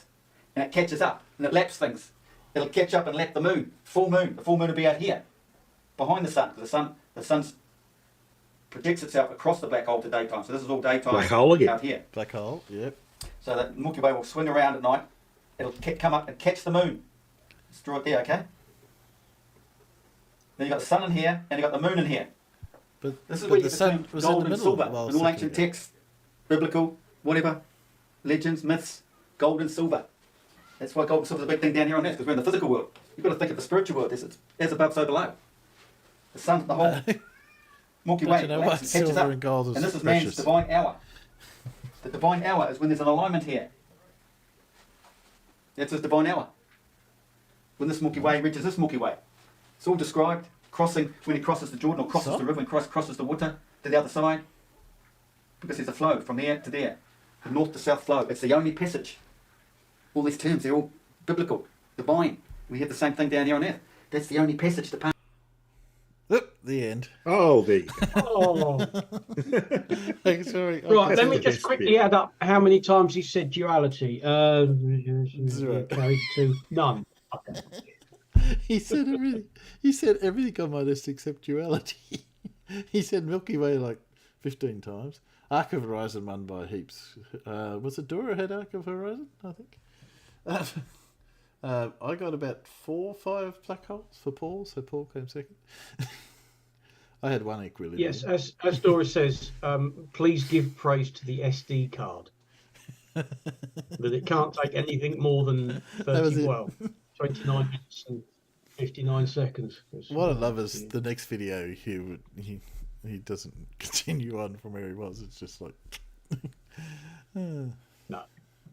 Yeah, I've got a suggestion for next time, Timbo. Okay. What you do is you make yourself a bingo card with all these phrases on it. And before each Lindsay video, you randomise the bingo card. So the phrases are in random positions. Yes. And then each time you watch a Lindsay video, you've got to try and get the bingo card. You've got to try and get a line. There's actually a website that'll do that for us. So, yeah, I might do that. Yeah.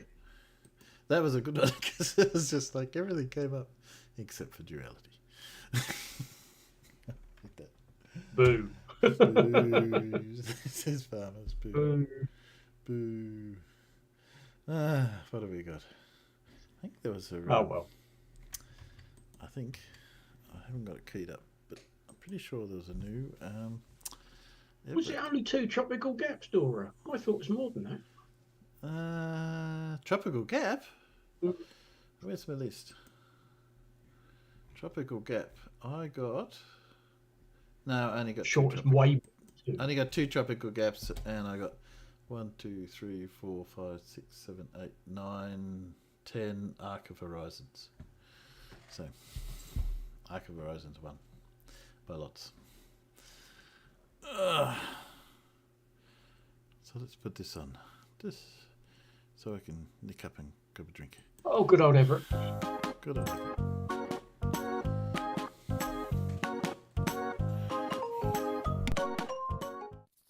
Okay, this is why I feel like the Earth is flat. I have the perfect place for you to move into.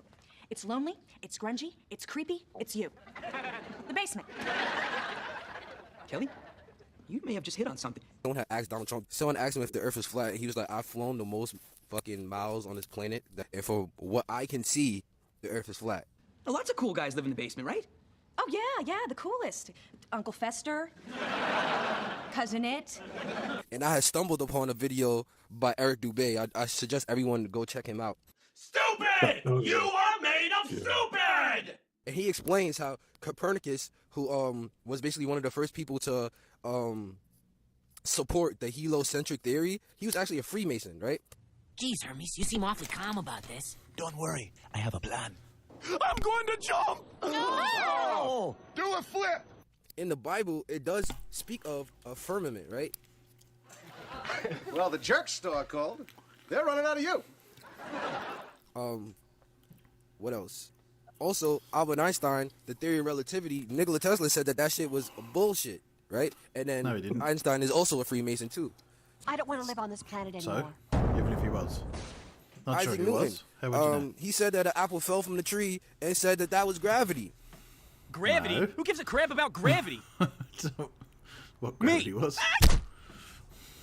Like, if you really sit there and think about most of the crap that they put out, it's bullshit. The moon landing, bullshit. Oh, wonderful boy. Nice boy, right? He's a good boy, I'll tell you. Now I know why tigers think they're young, you know?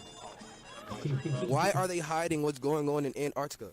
People are finding pyramids, frozen civilizations. No cheap crack houses for me no more! Very good, sir. Shall I pre-warm sir's crack pipe? If you don't know what flash frozen means, it means that they was frozen in an instant. Like, instantly. Ooh. Talk about your cold shoulder. Well, rotten film. And then on top of that, the United Nations has a treaty to where you can't go past a certain point in Antarctica. It's not the United Nations. Oh, shit! So I believe Antarctica surrounds the whole flat plain like an ice wall in Game of Thrones. Wow. You just wrinkled my brain, man. He's good, isn't he? And beyond that is civilization, land, and if you don't know who Admiral Byrd is, you should do your research on Admiral Byrd in Operation High Jump. I have. What? Bingo. Where he went to Antarctica he's and gone seen through all of this the shit. whole He was actually planet. attacked by UFOs. Ooh. I'm a lawyer. You want to conquer the world, you're gonna need lawyers, right? No.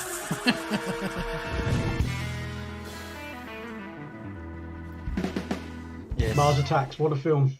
What a film. That was a good film.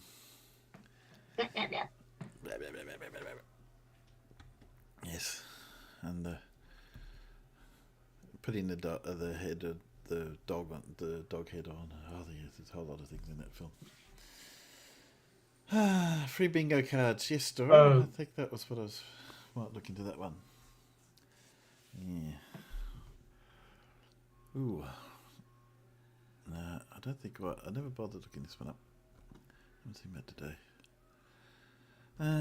I do have a quiz. What time is it? 10:30ish. Gadzooks. Gadzooks. We could do a quiz. Right on my list, I could do a quiz. And I could... Or we could learn about something like induction or magnetism. How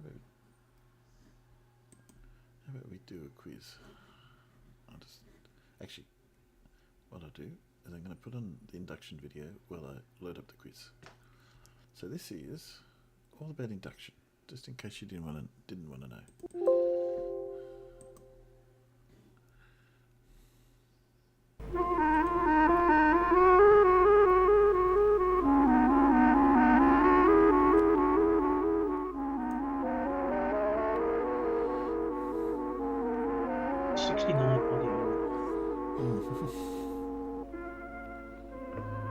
Film for schools.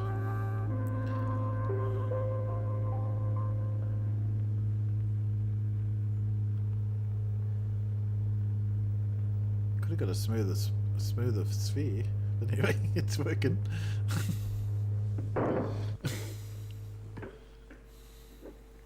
Now, the forces which kept this aluminium ball floating in space, and also those which caused it to spin, we call the forces of electromagnetic induction.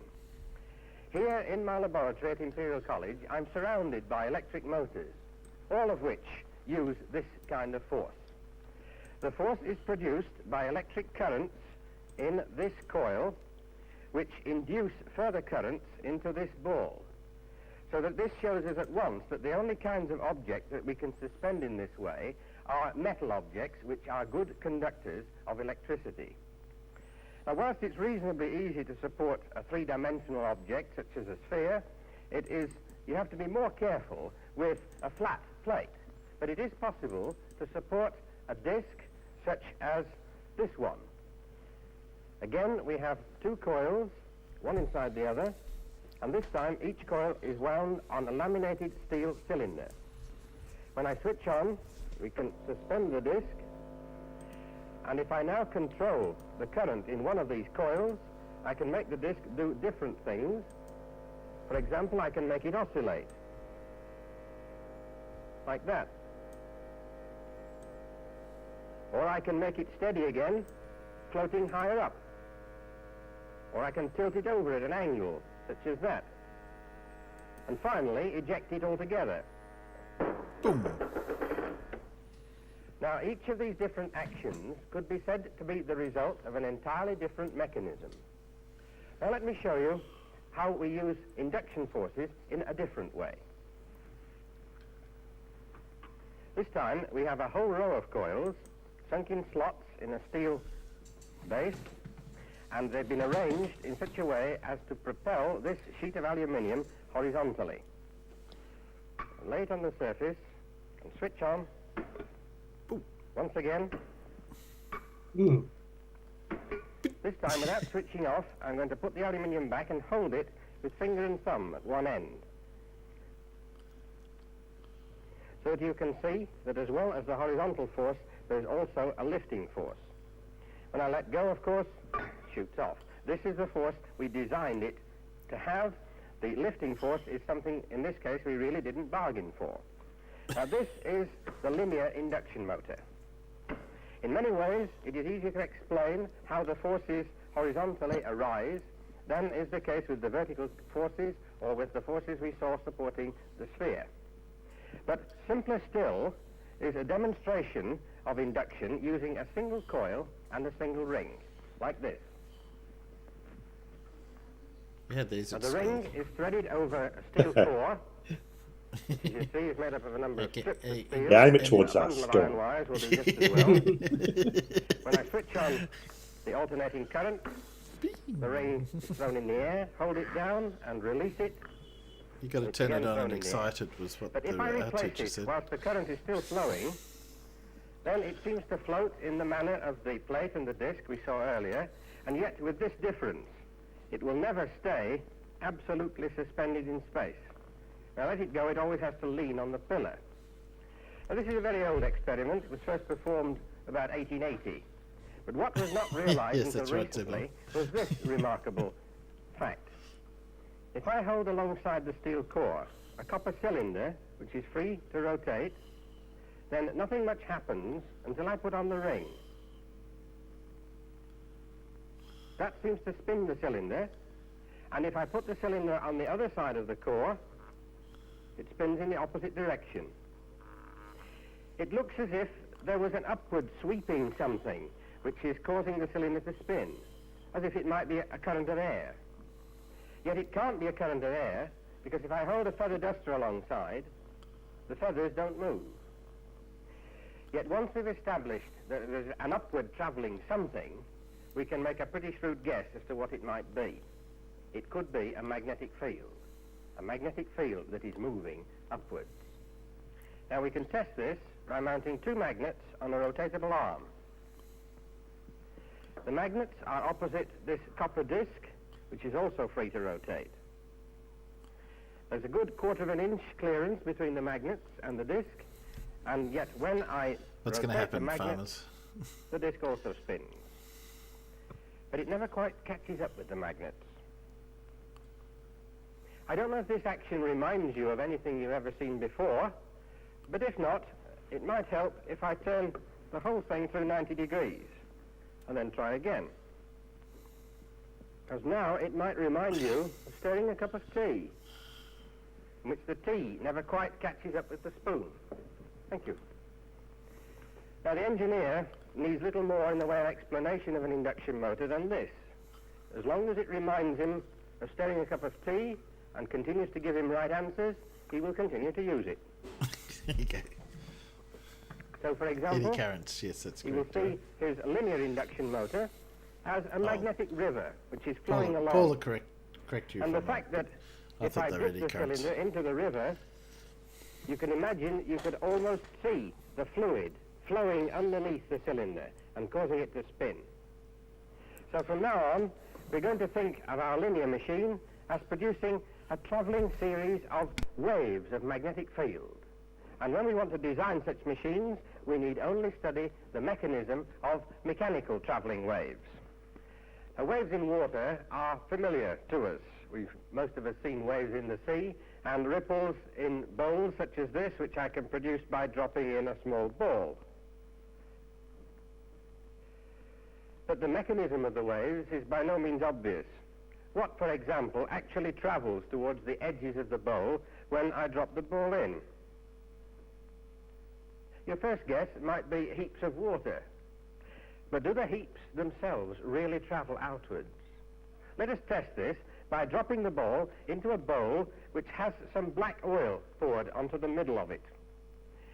If it's true that the waves themselves actually travel, then the sides of the bowl should become stained with oil as soon as the first ripples touch them. Let us try. And this obviously is not the case. Now we must examine this wave motion in more detail. And we're going to do it this time by means of a purely mechanical model. Each of these rods is free to move up and down, and they can only move up and down. I'm going to make them do such movement by means of a series of cams on a common shaft. When I turn the handle, something very interesting happens.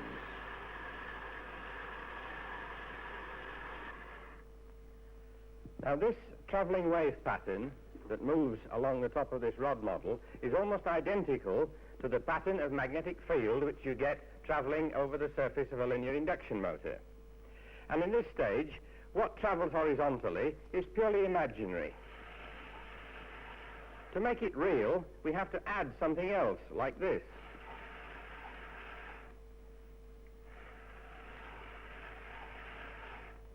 Now, perhaps you think that it isn't obvious that what travels horizontally is imaginary without the ball.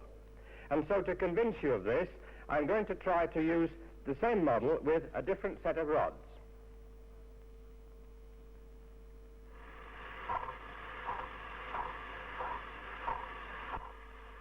Now, again, the tops of the rods produce the familiar travelling wave pattern. But suppose I take out every alternate rod. will you then still be able to see the travelling wave? On this occasion, I think you would claim that you could, and that you would say that it was moving in the same direction as it was before.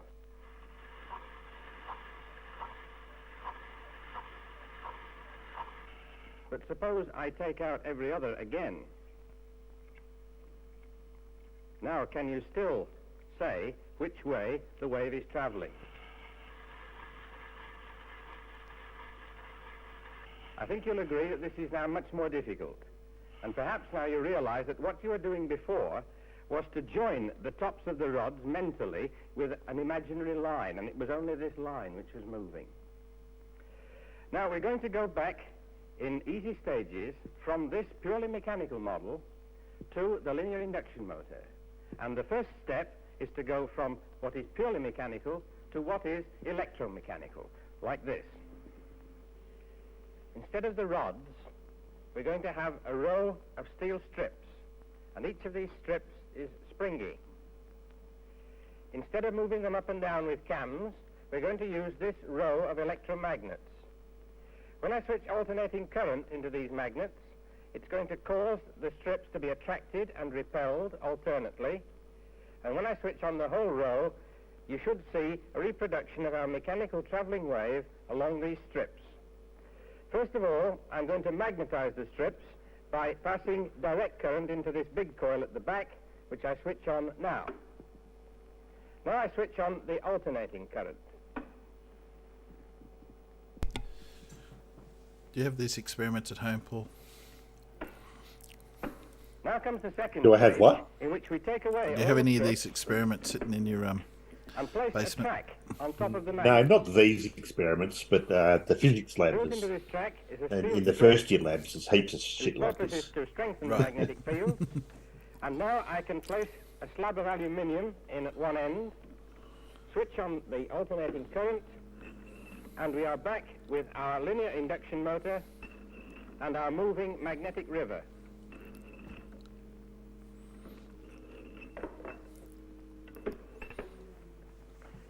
You can illustrate the difference between a linear induction motor and an ordinary It gets electric bigger. motor if you draw holes on a piece of paper, like this. This, at the moment, represents a linear machine. But if I roll it up and make a cylinder, then the magnetic field moves round and round, and we've made our conventional household motor. But suppose I were to roll up the paper in a different way, like this.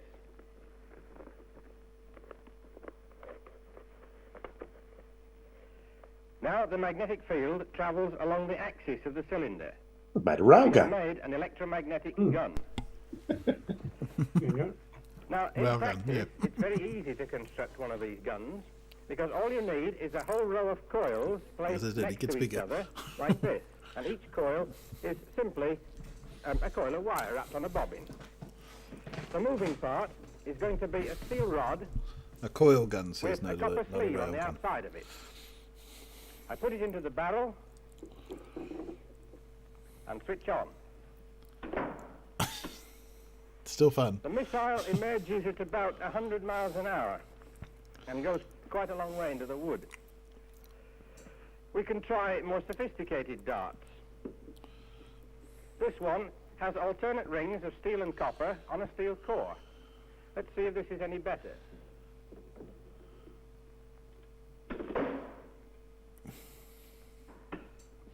A little, if anything. A plain steel rod does remarkably well because steel, remember, is a conductor of electricity as well as of magnetism.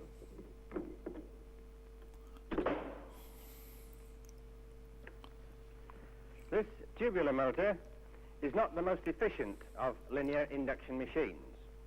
I used it to show you another way in which you can use this amazing force of induction, which appears as almost artificial gravity under our control. Now, as an engineer, I must try and put this force to good use. And when I do, I must be sure that I'm getting the very best out of my machine. What is it? Now, one of the most advantageous arrangements appears to be to use two flat machines face to face, forming the outsides of a sandwich, with the aluminium sheet as the filling. Now, this motor is really a most potent device, but still pretty useless as a motor, because a fraction of a second after I've switched on and the aluminium has gone and we no longer have a motor. So if we want continuous motion, we must turn this machine over. Let this now be the moving part, and let it sit on a fixed rail and run along that, like this.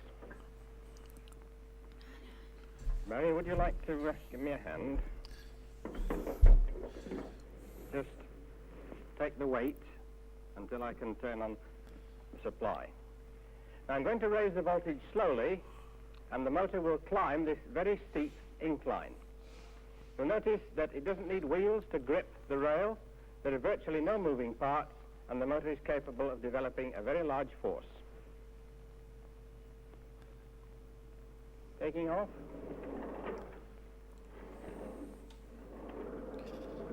Can even control direction. Yeah. Turn it on full, see how far it goes into the roof. Yeah.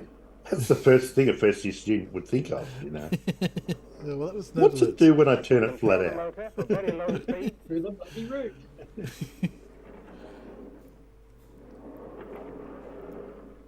Or stop it when it's moving very fast. It's got nothing at the end of that rail. You could have something just in case. When used on the horizontal and made in a much larger size, such a machine is capable of developing a very high acceleration.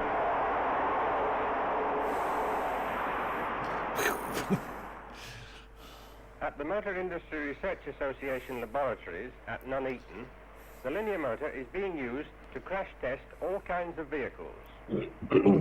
This motorcycle will reach 30 miles an hour in a few yards. What are you doing to that poor old motorbike? The victim for this test is a dummy, the same weight and size as a live rider. It's a flat earther. When the bike hits a barrier at the end of the track, the effects of a genuine collision can be measured. Did you? Yep. Oh. That's the secret. That's the secret test track. And the reason it's secret is you can't see it from the road. Motor, to do this job, is very Everyone knows it's there. There's a bit of a rise in the way. But yeah, I spent 3 months working there 2 or 3 years back. Now it's being coupled to the carriage, and the final countdown is started. Do you think the test dummy will survive? Interlocks operate on the doors, red lights They flash, probably still used and it. once the final button is pressed, the forces of induction... Some of those buildings are very, very old. 10, 9, 8, 7, 6, 5, 4, 3, 2, 1, 0.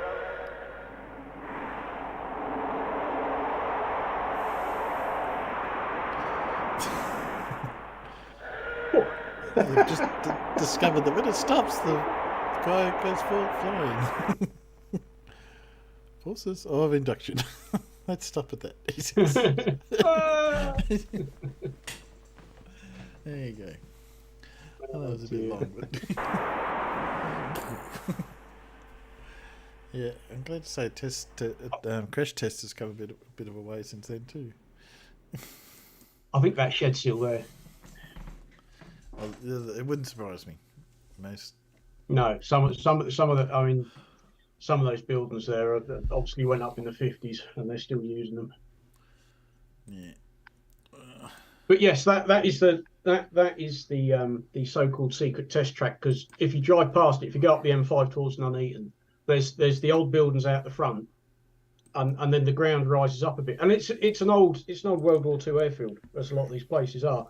But you can't see the test track because it's over the hill, and you can't just drive there anyway because there are security gates and all sorts of things. Because security's quite tight there because you've got car companies testing new cars that haven't been, I wonder if that's where for sale yet, and all sorts of things. So I wonder if that's where MI6 do their testing.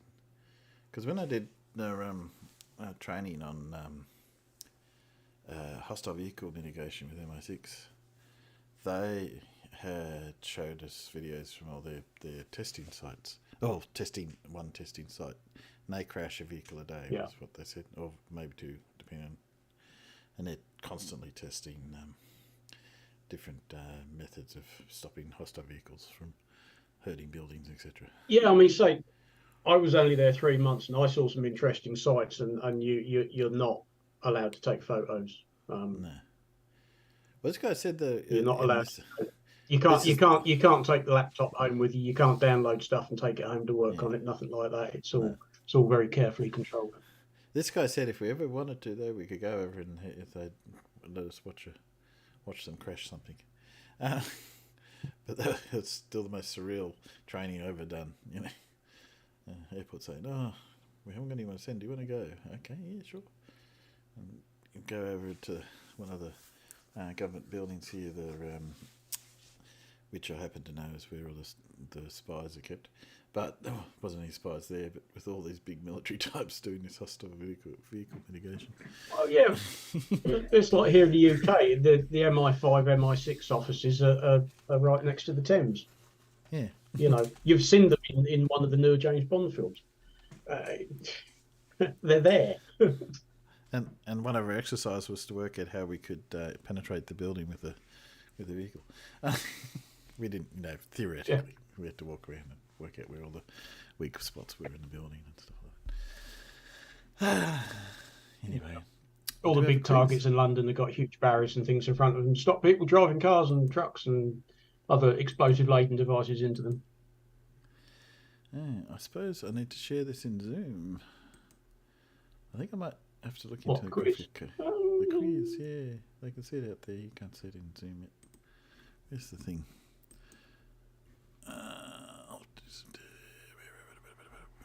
There it is.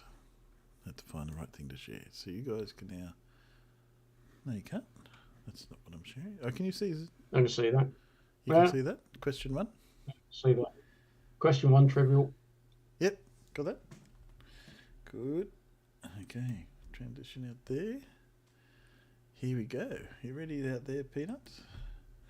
We'll give the Peanuts a bit of chance to answer, since there's only 2 of you in here, and I know the answers. Because there's only 2 of us in here who can play the quiz. We'll give it. We'll let them have a bit more time. Bit more time than usual. Well, considering how long the lag is as well. Yes, so speed up your thing. Some of these are very easy, guys, so you should be right. Some are less easy.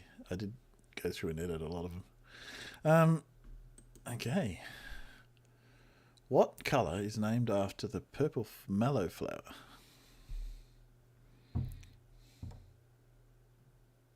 I gave you a bit of a clue there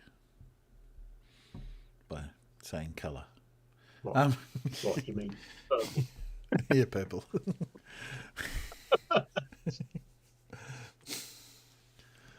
Anyone out there? Purple? No. Funnily enough, the answer is not purple. It's another colour. Named after a mallow. Another colour, purple.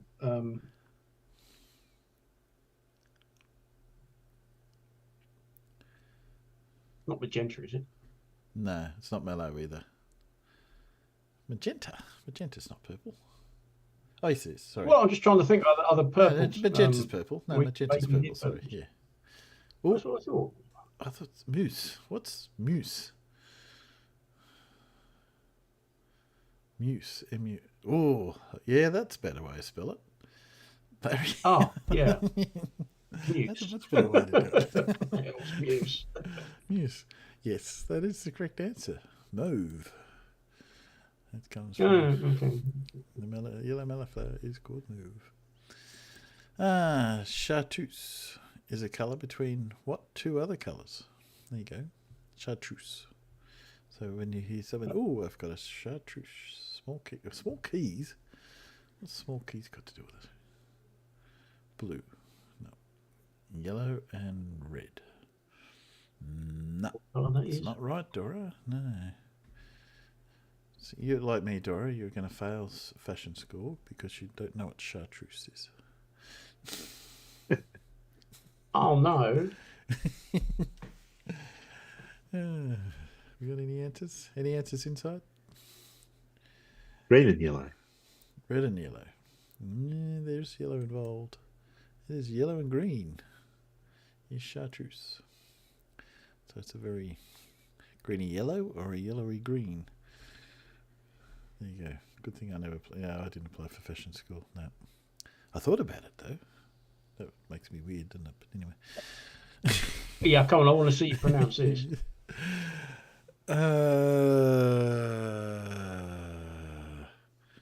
Nephilicocligaya. Tell me if I'm wrong. I don't know. I just wanted to see you try to pronounce it. That was all, because I'm like, Nephilicocligaya. No, I'd pronounce it Nephilicoccygia. Yeah, that's probably right. Do you know Sounds what a it bit is? more like it, yeah. Do you know what it is? No, it's not that, Larry. It's not that. Well, actually, it could be that, I must admit. But that doesn't give much away. Larry says sitting on your backside. Well, that's not what he says, but I'm a polite person.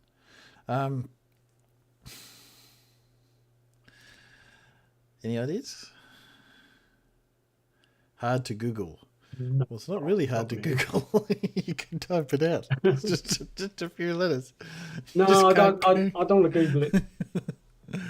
No, you could Google it. It's safe to Google.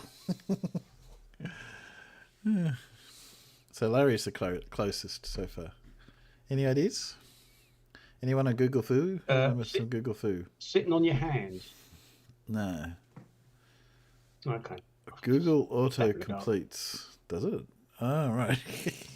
Well, maybe yours auto completes to something odd there, Dora. Mine doesn't. Okay, no. It is finding shapes in clouds. Oh, Dora just got it. She found it. Obviously, her Google started to play better. Yeah, that's what that's what that's called. It's just one big cloud out here. There's no shapes. It's cloud. It's cloud shape. Okay. Oh, that's meant to be seed. What are the seeds of the species? I think that's Curus ruba or ruba. It's a type of tree. Just to make it a bit easier. Oh, I already got it. John got it first. Larry got it second. That was quick. There you go. Correct. It is the oak tree, and they are acorns. Okay. Here you go. Paul can get this one. Paul would know this one. How many notes are there on a standard grand piano, Paul? 88. There you go. Depends how well they've been tipping you, really, doesn't it? It depends how well you play. Yeah, there's another tenner. There you go. Gina Maria. Know her only from Locked Picked videos. Okay. I don't know her at all. So. Oh, Gina Maria Colville, isn't it? Oh, she's completely batshit crazy. Okay. Okay. What is the brand name? Oh, this could be interesting. Given that the generic name is table tennis, some of these are easy. So, what is the brand name? Didn't know it had a brand. Ping pong. I know. Yeah. I know its original name. So the brand name is actually registered. It's Ping Pong. It's a brand name. Oh, it's not Whiff Waff then. No. Ping Pong is actually. I should have meant to put in the company that. Didn't realise that was even a brand name. It is a brand. And it was. I can't remember now. It was one of the bigger companies, like not Hasbro, but somewhere like that, who have the rights to the name Ping Pong. So there you go. What is the weight of an Australian $200 coin? You have a $200 coin? We do. I was not aware of that. Yes, I've never seen one in real life myself. I know they exist. I've seen pictures of them. No one out there? Paul's probably the best person to make a guess. Do you have any idea, Paul? No idea. No. No. It's about 10 grams of well, solid... we've had 1 ounce, 7 pounds, and 5 grams. Yeah, it's 10 grams of solid gold. Oh. And they're worth usually around $550, $600 to buy. Yeah, gold's up at the moment, I believe, isn't it? Yeah.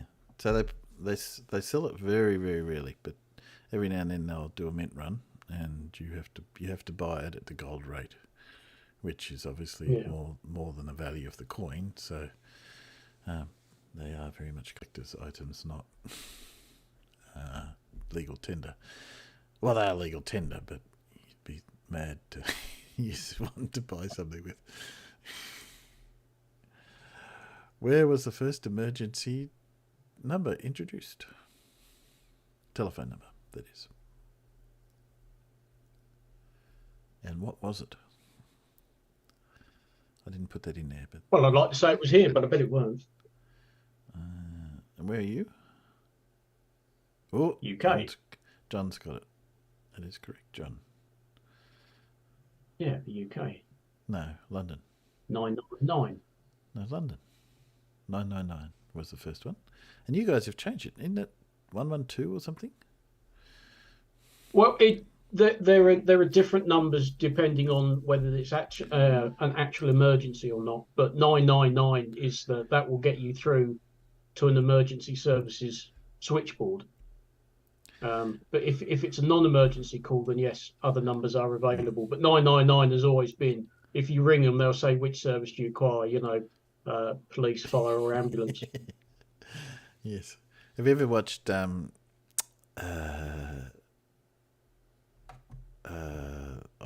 IT Crowd? Yes. And there's one in there where there's a new emergency number. And I think it might also have been chosen because obviously when it came out, you know, we still had rotary telephones with dials. And it wasn't something you'd accidentally dial because obviously I think 9, having to do that 3 times is a bit of a chore. Yeah, being that it's the last number on the dial. Yeah. So guess what ours is? Yeah, because if it was a 1, you know, you think, oh, in an emergency, why does it take so long to ring 999? Well, I think that might have been one of the reasons why. So guess what? So given that it was an emergency telephone number, guess what number we used? 3 1s? No. What's slower than that? I'm trying to remember the layout of a rotary dial phone now. Bit too long. First number on rotary dial is 0. 1. No, 0. So it starts at 0. So it's the quickest number you can ring on a rotary dial. So we had 000 was ours. I think we're the only country that has 000. I'm not sure about New Zealand, but yes. So ours is 000. But apparently most places 911 will work in almost all countries now. Not that they publicise it, but they just have it just in case. Because obviously so many people know 911. But yes, I did hear that they still use that. So what sport is an easy one? What sport do the Harlem Globetrotters play? Surely Australia should use 6. Why would we use 666, John? Sorry?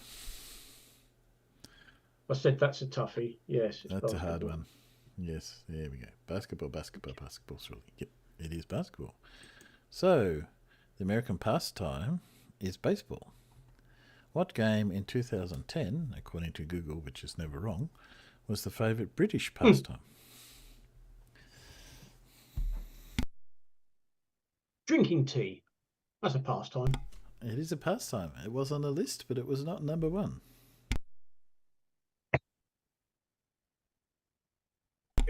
It wasn't darts was on no, the list. please But not football. Anything. No, but football wasn't even on the list. I don't think. But anyway, good. In the top 5, I looked. This was top 5, so it was the one that was number 1 in the top 5. You probably won't get it. I didn't get it. I like John's answer. Pandora, yeah. Oh dear. Mature baiting. No, it's not tennis. Definitely not. It is bingo. Believe it or not. In 2010. You're having a laugh. Bingo. No, as I said, that's Google's number Who 1. plays bingo?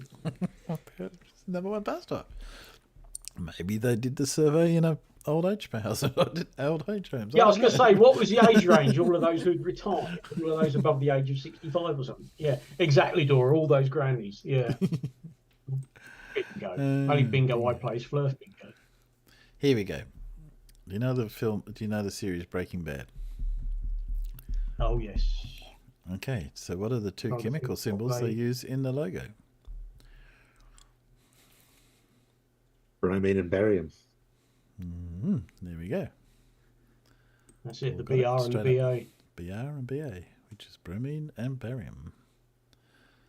One of the best things to ever be on TV. I've never watched it, so maybe I might start watching that. Although, ironically, I think actually I finished watching the spin-off series Better Call Saul.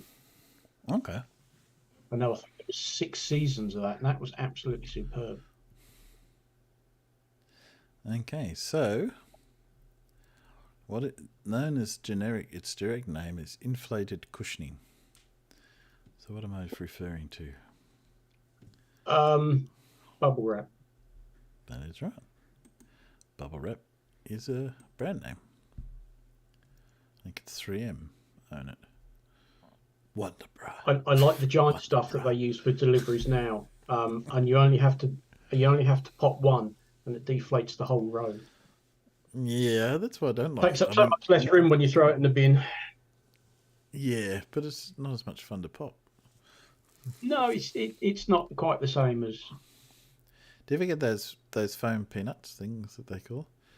And you can throw them into a tub. The amount of different items I get delivered. I mean, it's that bubble wrap. It's giant bubble wrap. It's foam peanuts. It's scrunched up paper. Oh, there's a bloody term for it. Of paper. I can't remember There's a lot of paper ones now who are trying to use that.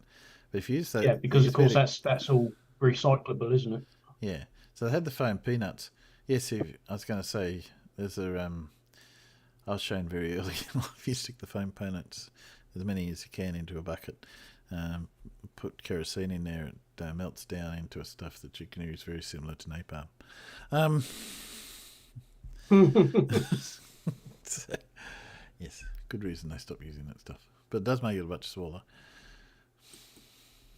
Okay. What Japanese city? Alan might have got this. You might be able to get this, though. What Japanese city was the target of the second atomic bomb after Hiroshima? See if the peanuts. And both cities bombed weren't the prime targets at the time. No. No, not Nagasaki. That's it. It is Nagasaki. No, it's not Nagasaki. It's not Nagasaki. How many times have I got to say really? It's not Nagasaki? It's not Fukushima. So where did they drop the second atomic bomb? No, not where. That wasn't what my question was. Oh, right then. Yeah, because like I said, both cities that were hit were not the primary targets. No. Nagasaki was one of the secondary targets for Hiroshima. But actually Hiroshima was its primary target on that day. So we got hit. But okay, then they were actually intending to bomb. Begins with a K. Yeah, it is. That is correct. Fulham. Kokura. Kokura. I think that's pronounced Kokura. I could be wrong. I think so. Yeah, I'm not 100% on that. Which probably would have been the third one if they didn't. No, not Kyoto. That's a different place. They had quite a list, but they were fairly confident that they wouldn't have to drop too many, which was good because I don't think they had that many available. Bearing in mind that the 2 bombs were of 2 different types. Yes, I don't know how many they had left, but and also they did. Yeah, I think they were kind of hoping that the 2 would probably do it, but I think they were ready to possibly go to 3, maybe 4. But they had a whole list of. And they were trying to pick military targets. Kyoto's wasn't a military target, but in theory. Well, just like us when we were bombing Germany, we weren't hitting military targets. Not by the end, no. Okay. Not for quite a while. Who remembers this? Who led the 900 followers to a mass suicide in 1979? Don't drink the Kool-Aid! Yeah, that's the one. See if anyone gets it out. I can't remember his bloody name. Can't remember his name. That's pretty important, since that's what I'm looking for. Oh, we got an answer out there. Yes, that is. And it wasn't actually Kool-Aid, was it? No, it wasn't Kool-Aid. It was a cheap generic because the guy was too cheap to buy Kool-Aid, so he had this cheap generic green drink. Yes, very tragic, actually. That's it. Yeah, Flavor Aid. Flavor Aid. Yes. Which movie is also? Oh, here's another easy one. Okay, which movie is known for the famous quote, "You, Adrian"? Rocky. Rocky. Ooh, there's a Matt. Where's Matt? Yeah, hello. I can hear Matt's voice. Hello. Oh, there's Matt's Yo, voice. Adrian. Adrian. Yeah, it's Rocky. Yeah, it is. Is it? I don't think I've actually watched Rocky all the way through. They didn't say it in First Blood. First Blood was a much better film than Rocky, but Rocky was alright. I disagree. What, you don't like I'll First stick Blood? to First Blood. Yeah. I don't really like. I think I liked Rambo when I was like 14, 15 or something like that because war. But it's a bit naff now these days. But I think. Oh, I don't know. No, not That was Rambo. on the other First week. Blood. No. Yeah, Rambo's Rambo the second is first, film. but it's Rambo's the second. Yeah, exactly. It's the trilogy, isn't it? It's Rambo. I trilogy, have tweeted ITV4. I don't know how many times because they keep calling the first film Rambo First Blood, and that's not what it's fucking called. No, that's right. No, it's just called First Rambo. Blood. Just called It First doesn't Blood. mention Rambo in the title at all. Yeah. No, it doesn't. No, but it's still part of the same trilogy, though. It's still Rambo trilogy. If you know what I mean? Yeah, but it's called It's First the same Blood. series. Yeah, I appreciate that. Yeah, I appreciate that. Yeah. It's like the Star Wars series, isn't it? They all got their own titles, but it's still the same trilogy. Yeah. Star Wars. Well, doesn't help with Star Wars, where he actually started at number 4. That's right. Yeah, that doesn't help, does it? No. No, you're right. Because I that's agree with logical, isn't it? If you're going to do 3 trilogies, let's start in the bloody middle. that. Yeah, I think you just went to the bookshelf. I'll start with that one. That one. But that's the 4th one. Yeah, sounds better. Yeah. A New Hope. Do you want to New know what Hope, the wasn't titles? it? 4th one. New Tell Hope. us. Tell me. Yeah, Tell me episode 4, New Hope. Yeah. Rambo's not. Anyway. Rocky. Yes, that is true. Anywho. Nerd alert. So, what are they in Germany? You don't want to know. He says we don't want to. Maybe we don't want to know. Okay. Well, okay. If you tell us we don't want to know, we won't ask. That's a bit like saying I've got a secret. What is it? I'm not going to tell you. It's a secret. Of course you're not going to tell because it's a secret. Exactly, but why say it to begin with? Yeah, I know. Why announce I've got a secret? Yeah. Oh, yes. Okay. You want to know? See. Oh. Scurvy. Vitamin C. It is scurvy. Scurvy. It is scurvy. You remember the old British Navy had a bit of a problem with that, didn't they? So then they went to stopped at the Bahamas or wherever it was to bring in limes. And you know, hence the name. That's why we're called limeys.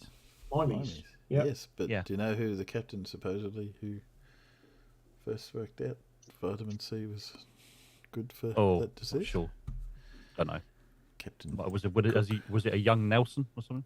No, Captain Cook. Oh, was known Cook for that? Okay. Yeah.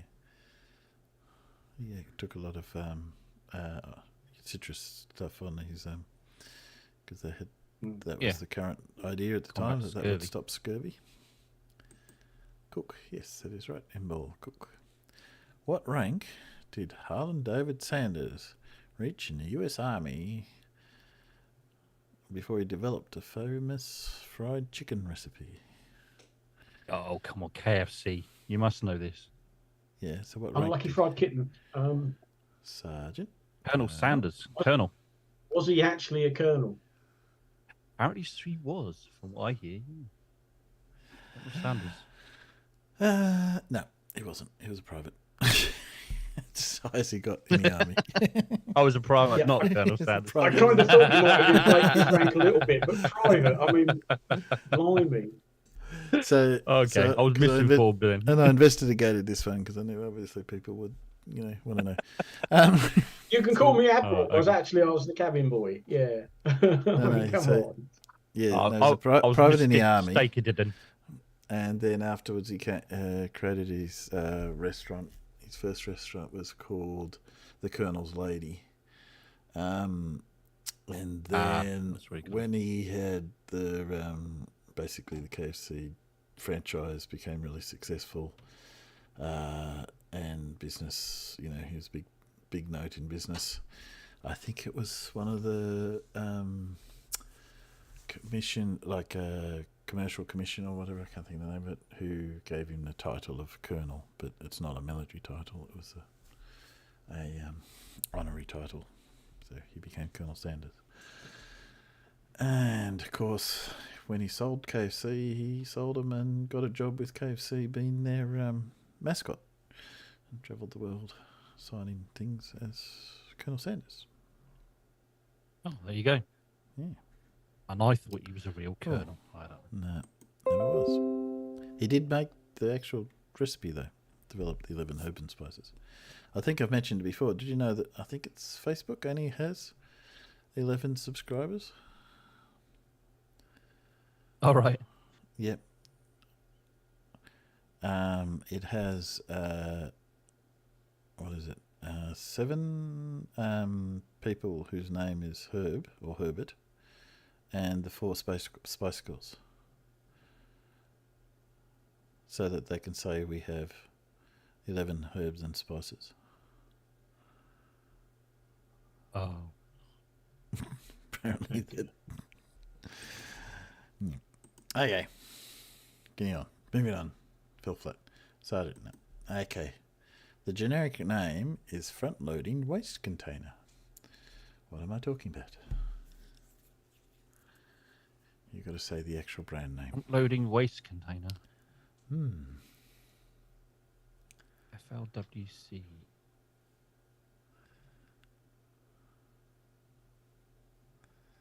It's a translation of some sort. I want to think of a front-loading waste it's not container. a bin. It's not a pedal bin. That's an insult I haven't used It sounds before. like a translation, doesn't it, from a foreign language of something? No, when you no, directly it's a translate, very, it comes very out well like known, this.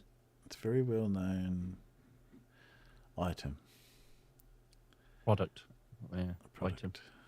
Okay, Ooh. we'll give you a clue. Don't know. Big clue by giving you a picture. What is that? Well, it's a wheelie bin. No. Dumpster. Dumpster. Yeah, Judy got it. That is a dumpster. Dumpster is a trademark. That's a name. That's okay. front. Do not block dumpster. That's a top loading. Well, it's front loading.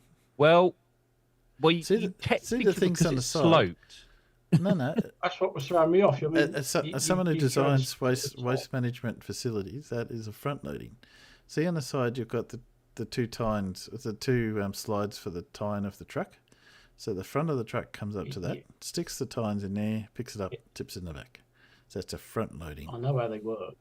Yeah, but that's why it's called a front loading, because the front of the vehicle has to come up to the dumpster, as opposed to a side loading one, which is the smaller ones are side loading often. So there you go. That's I see. Right, okay. Yeah, that's why it's a front loading one. Skip. I don't think farmers agrees. He can. He doesn't care. He doesn't really care. Whatever. Whatever. I'll pull up the code. Yeah, okay. Oh, I forgot something. Yeah. Julia. Okay. Which film series? I was going to change this. Why is there never any rum? Why is there never any rum? No. Okay. No. Okay, It's- out there. Who's going to get it it's first out there? egregious. Come on. Come on. Who's going to get that? What film has Pirate Jack Sparrow? There we go. There we Netherlands go. first. Done. Move on. Yeah, usually films get turned into rides. They do. Not usually the other way around. They probably did make another ride after they did the one. Here's another fairly easy one. What is the land? Start again. What is the name of the fastest land animal? Peter. Don't blame the cars. Fred. Fred. George. Bob. Cheetah. Do you mean what is it called, or was it named Cheetah? Nah, Cheetah. I like the name of it. Don't blame it, Carl, because he Fred, cheats. He's George. a cheater. No. Okay. The following line is from which 1970 film? You talking to me? You talking to me? Oh yeah. Robert De Niro. Yeah. What was the film though? Ostrich. No. What was it called? Oh. Taxi driver. Oh, Taxi Driver. That's it. Taxi driver. When you stand in front of the mirror. Yep. Mirror. That's right. Talking to me. Talking to me? Yes. Spooky. Trying to got it get out his there. old sort of attitude and getting his lines right. Talking to me. Yeah. Taxi driver. Okay. Nice one. What do you call a snack made up of marshmallows, graham crackers, and chocolate?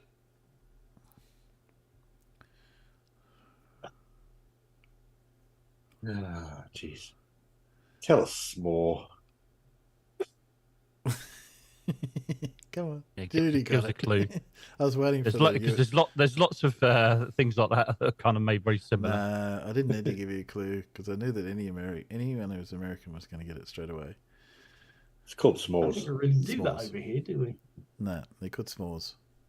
That's what s'mores are. Have you ever seen that in the movie? Yeah, they're going out to make s'mores. That's what s'mores are. Very messy. No. Very nice, apparently. It's not really a thing over here. No, it's not. I'd much prefer eat and mess. Eat and met. Well, that's nice. Yeah, it's all right. Whipped cream. It's What do you call it? Meringue and strawberries. Yeah, nice. Very nice. All just mixed up a little bit. It's All a- just mixed up. Mixed Yeah, up break all the a little meringue bit. up. Yeah. Not whipped together, but because otherwise it's just No. it's just. It's as good as a pavlova. Is it good as a pavlova? Sort of like a pavlova, but with strawberries in it, and then you just kind of mix it Yeah. up a little bit. That's Yeah, it's usually when you have a failed pavlova, you turn it into eaten mess. Oh, right, it turns into an eaten mess. Yeah, that's fair enough. Yeah. You crunch it up and stick stuff and make it into eaten mess if your pavlova fails. What do you call the popular mixed rice, meat, and vegetable dish in Korea? This might throw a few people. How many have you heard Korean? It's rice, meat, and vegetable.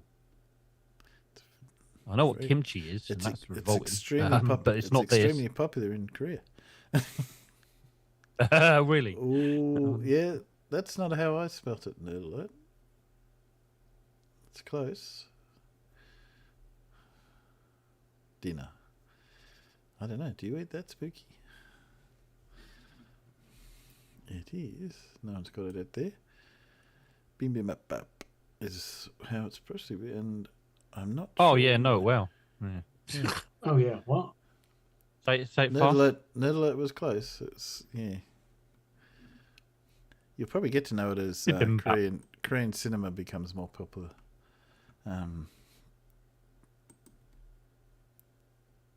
Okay, generic name: polytetrafluoroethylene.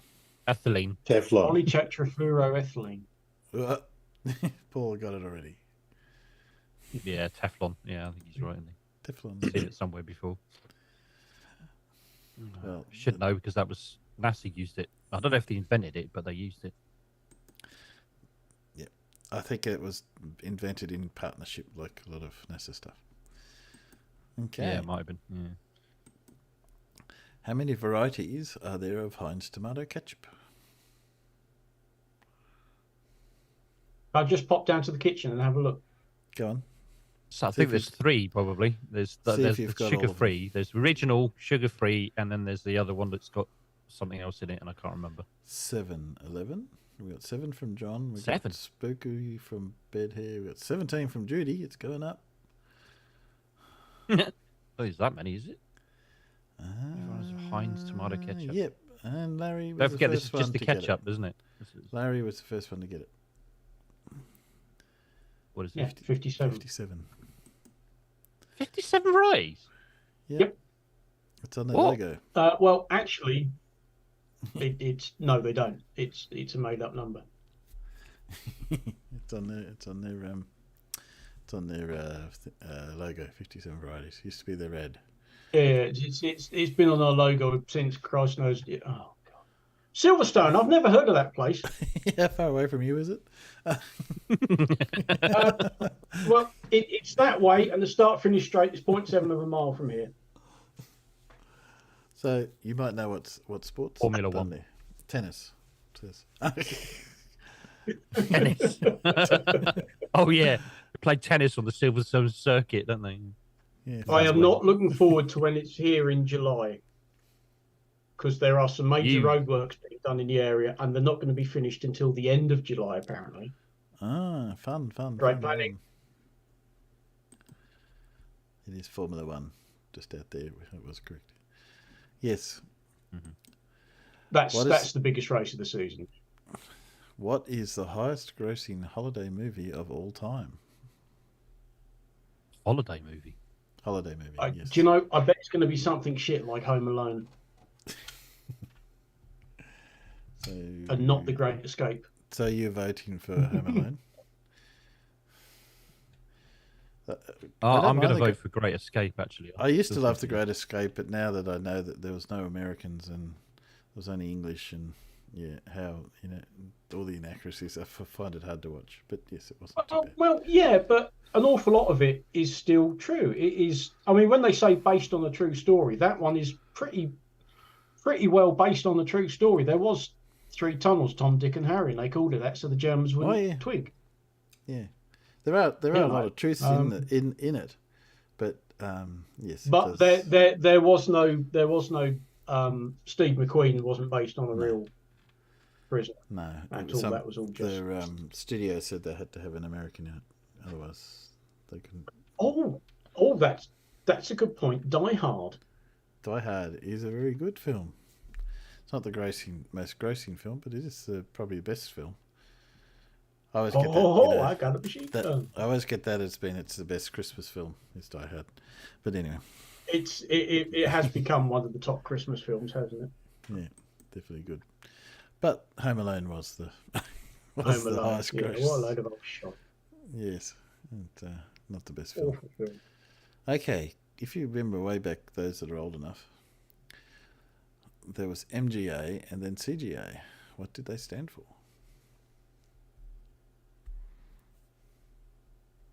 CGA, is that so like a fleur saying CGA instead of CGA? No. I don't know. I'm trying to make a joke. It's not going well. You are trying. Oh, no alert! Yeah. Got it. I've got a clue. No alert got it out there already. Except he spelled colour wrong. But okay. Yes, it should be doing it. Technically, it's correct because that's how it's written. Yeah, because it was an American product. But okay. Yes, monochrome graphics adapter and color graphics adapter. I remember when they came out. Well, the monochrome there you go. was out a long time. Then the color came out and it had a massive 16 colors. Woo! The MGA had 255 shades of grey. Yeah. So therefore, next question is, what does the term VGA stand for? Now, you would have heard of VGA, surely. Visual graphics adapter? Nope. Or something? Nope. That's what you'd think, wouldn't you? Because that was what came out after Very MGA. graphic adapter. Very graphic adapter. Very. It's very graphic. Yes, 18 certificate. I'm being pedantic. Very but no, graphic adapter. it is not a graphics adapter. Because it was actually new tech. No, still no one out there. That's Don't remember. I thought someone would get that. Video graphics array. Because it was the first graphics array adapter as opposed to just straight up point. So using the array meant that they could have quite a large number of colours. I think I should get at least 2/3 of a point for that because I got 2/3 of it correct. No, I don't. 2/3 of it. Well, I've got video. I've got video graphics part of it wrong, right? But array I didn't. I think array was worth at least 99% of the score. Okay. According to you, yeah, according to your rules. Here's my rules. My game, my rules. I've got to try and spell this. Fair enough. Dicetylmorphine. I'm sure people are going to get this straight away. Dicetylmorphine.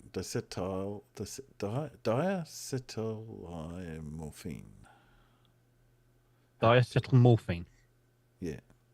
Yeah, it's a generic term for a generic term. A painkiller. But I don't mean, it's a brand name. I don't know which one. Yeah. So something like brand aspirin or name, something. trademark. I can't remember. No, it's not aspirin.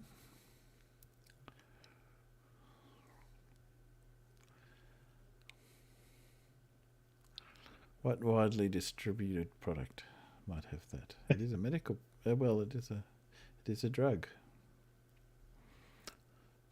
I'll give you that. Oxyacetylene, no. Oxycontin, no. Probably more prevalent than that. I got to say, Dave. Oh, it's It's actually what an illegal morphine's drug. made from. Sorry. Yeah, I've just googled it, and it's. I'll give everybody a clue.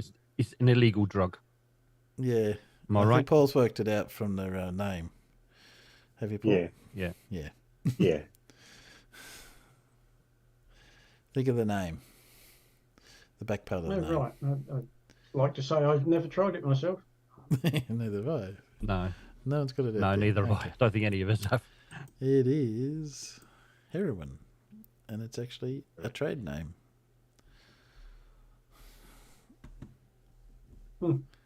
It's not. So, yes, unfortunately, That's not heroin, officer. It's diacetylmorphine. There you go. That was the end of the quiz. Take no more. Oh, thank you very much. There you go. There you go. Yeah, sorry I joined you a bit late. I've just been a tad busy. I saw you had all sorts of new stuff on the. Sorry, hang on. What's going on the stream? You had all sorts of new stuff. Transition that back to there. You don't want to see that. Well, whilst Matt's here, I'd like to say that I see that Japan successfully landed on the moon. Unsuccessfully. No, it successfully got there. It most definitely landed. It definitely landed a bit hard, probably. Probably. Yeah. I mean, they haven't revealed what's actually gone wrong, but I suspect that, yes, it probably came in a little bit harder than it should have done. Yeah. Yeah, so that was the... I forgot the name of the probe. So Japan, it would have been the first fully commercial landing on the moon. But unfortunately, it's they haven't been able to confirm that it landed safely. In other words, it's lost. It's gone. Sadly. It is on the moon, though. You could tell when that guy was constantly saying, "Oh, be patient, we're still waiting, It's like, yeah, it's gone. Yeah. It was. I can't remember the name of the probe. It's iSpace. It's a commercial space company. Tried to land it on it. It was actually launched in December by Falcon 9. Yeah. So unfortunately, it wasn't successful. Hakuto R. Hakuto R. That's it. Hakuto. Mm. That's a bit of a shame. Oh well, they can. Yeah. So I'm going to have to make another one and have another crack at it. I was unmanned, I suppose. It's what the test is about. Oh yeah. Yeah, it landed, but probably like as far as there's considerably harder than it was intended to. Yes. So definitely hit the moon. It was hard landing. I mean, that has been done before. People have, they have launched stuff and got to the moon, but. So Dora wants to know who was sending the video stream. That can be tricky. I saw from the moon. Do you know any videos? I saw from the moon. It took some very. I mean, I've seen some of the photos the probe took once it got to the moon. But this is all obviously prior to the landing attempt. And by all accounts, I mean, like, it looked like it was successful for a minute because they said, it's landed. Yeah. Telemetry says it's landed, but we need to confirm yet whether it's healthy. And there was basically no signal from the probe to say that it was. I'm fine. I'm okay. I've landed here. And it was like, so all they can just say it's lost. Maybe they got dust. It could have been. It could have just landed a little bit harder than it's supposed to, and it could have been something silly like knocking a connection loose, and that's it. These things. It doesn't take much to upset them. Could be sitting up there or to stop the signal getting back. Artemis 3 gets up there, and they wander over and say, "Give it a kick." Who knows? So I saw in other news, go on. FAA have grounded Starship, but that's to be expected. They anything beyond, other than actually doing the full mission successfully, the FAA were always going to do that anyway. Starship pending investigation, but obviously one of the things that they has been confirmed they're going to be looking at is the debris field from the launch. Yeah. It was a bit wider than. Yeah. Well, I mean, they wouldn't have minded too much because it was stated that it would be within a certain, there'd be some debris within a certain area, X number of acres or whatever it was, but it went considerably wider. No concerns, obviously nobody was hurt, but there was property damage, things like that as well. So they're going to be looking at that, but it's a case of how long they're going to take this investigation. But they'll lift the restrictions at some point. Yes, because and nothing that's sort of. Go on. No, go on. No, go ahead. No, you go. No, go on. I was going to change. I was going to sort of. You're right. You can change. That doesn't matter. Karen, what were you going to say? I was going to say I had noticed because after I left, you had some more further discussions on Discord about the damage. So I'm just going to put that up because the amount of damage that they did. So, there was a guy in somebody else's Twitter stream that I saw, and he's one of these. He'd got cameras set up, sort of in the area. One of these lucky buggers who can go and set up all these remote cameras, and he was walking around afterwards picking up the bits because all of his cameras basically got smashed to bits. And he said, "Oh, here's the camera body, but where's the card? Where's the card?" And he wandered around for a few more minutes and, right. Oh, yeah, here's the card. There was just stuff everywhere. There's bits of camera all over the place. I mean, they had just got smashed apart. And I haven't seen what pictures it's actually retrieved off the SD cards, but I think he's got some bloody good ones. Oh, do you know the car that got smashed? Yeah. It was NASA space flight, those guys that do the all the launches and things like that. Yeah. You might have seen them. It was one of their guys. His car got smashed. Yeah. They're probably happy so about his car that. got smashed. All his camera equipment got smashed.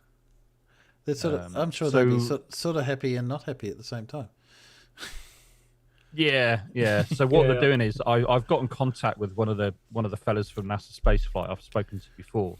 I haven't had an answer from him at the moment. He's probably just a tad busy. But what they're doing is they're asking people not to donate necessarily, but maybe to purchase prints, just to sort of cover, because probably none of their equipment is going to be insured for that purpose, probably.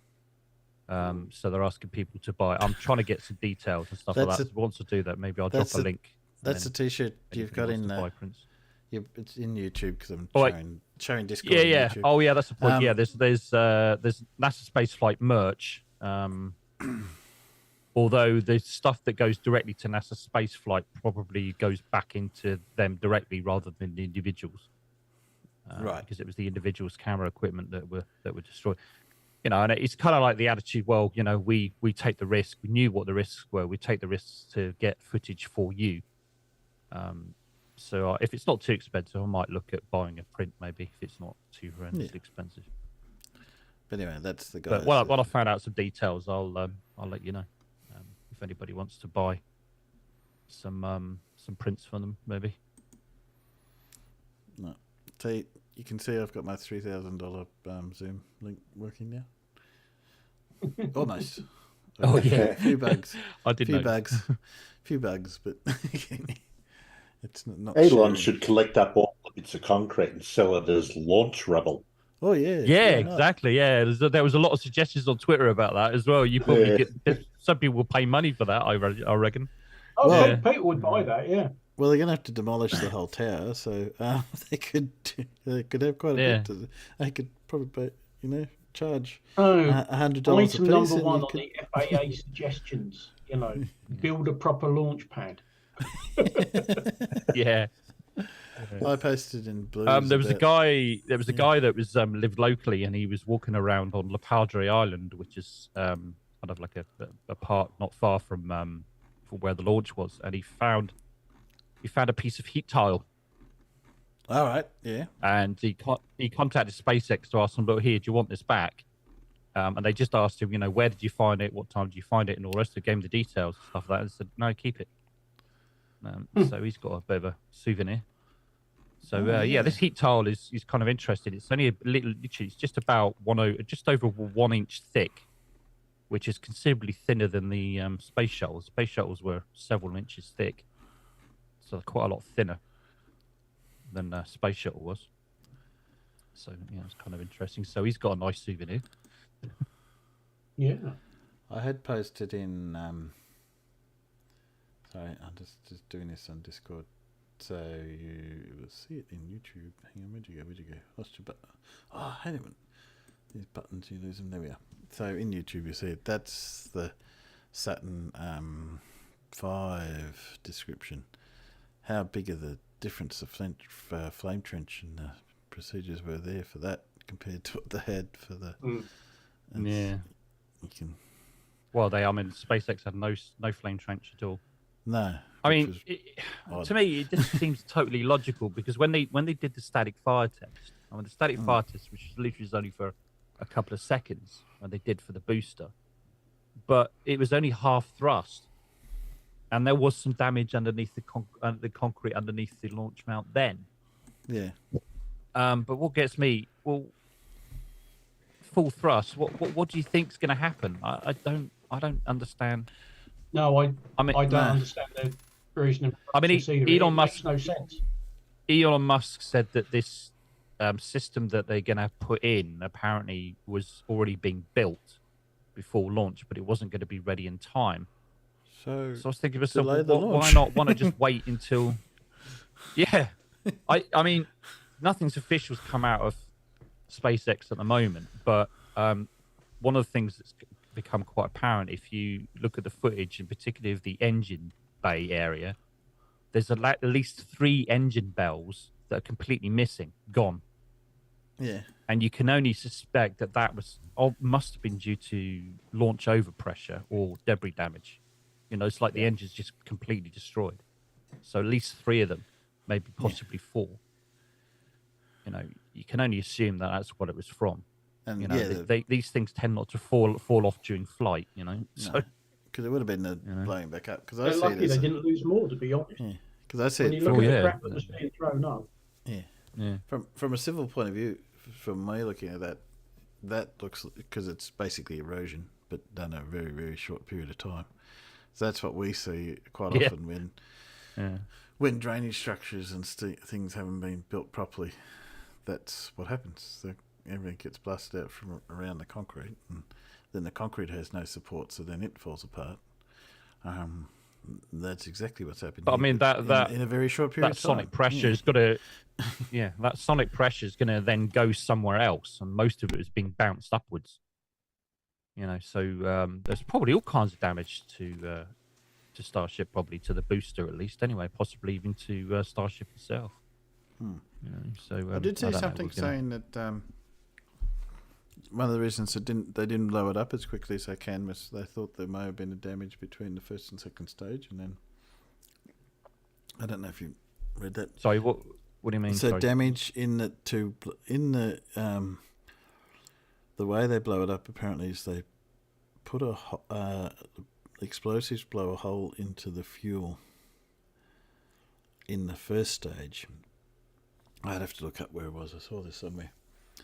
And they thought there was a problem with that. So that's why it took so long before they actually self-destructed because they didn't. Oh, I did hear something about that. Yes, they had to actually get the second stage to explode to finish it off. Yeah, because when you see it start to tumble, and I think at that point when they realised they'd lost it, I did see a clip of it slowed down, and you can see a plume coming out the side of the first stage. So it actually blew a hole in it. It didn't actually ignite. Didn't do the job, and then a plume comes out the second stage, and so it didn't we actually... see what you mean. The self-destruct mechanism you're talking about. Yeah.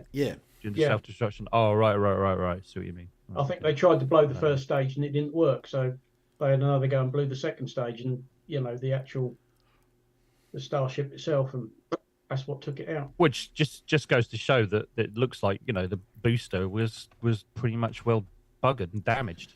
Yeah. Not surprisingly, like you said, that it flew at all. Yeah. There's some discussion.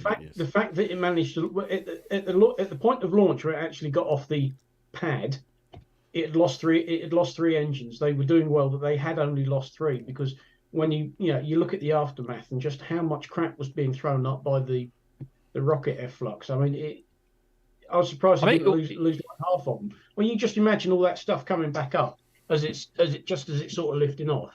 Well, I reckon it probably wasn't debris that did the damage. I think it was just the overpressure. I mean, a massive amount of overpressure, because, like I said, that energy's got to go somewhere and it's bouncing back up again. So it probably wouldn't have needed to have been debris. Just the overpressure alone would have been significant to do a lot of damage. But they need to get some real engineers to design the launch pad. Well, listen. What I've heard is actually... Are you going to volunteer then, Thomas? Listen to their engineers.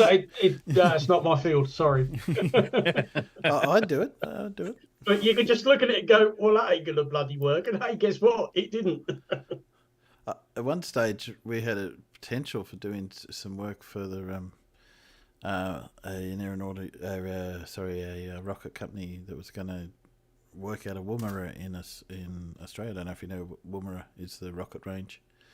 Runs across Australia. They did a lot of testing in. Yep. Wasn't that the one we used way back when? Yeah.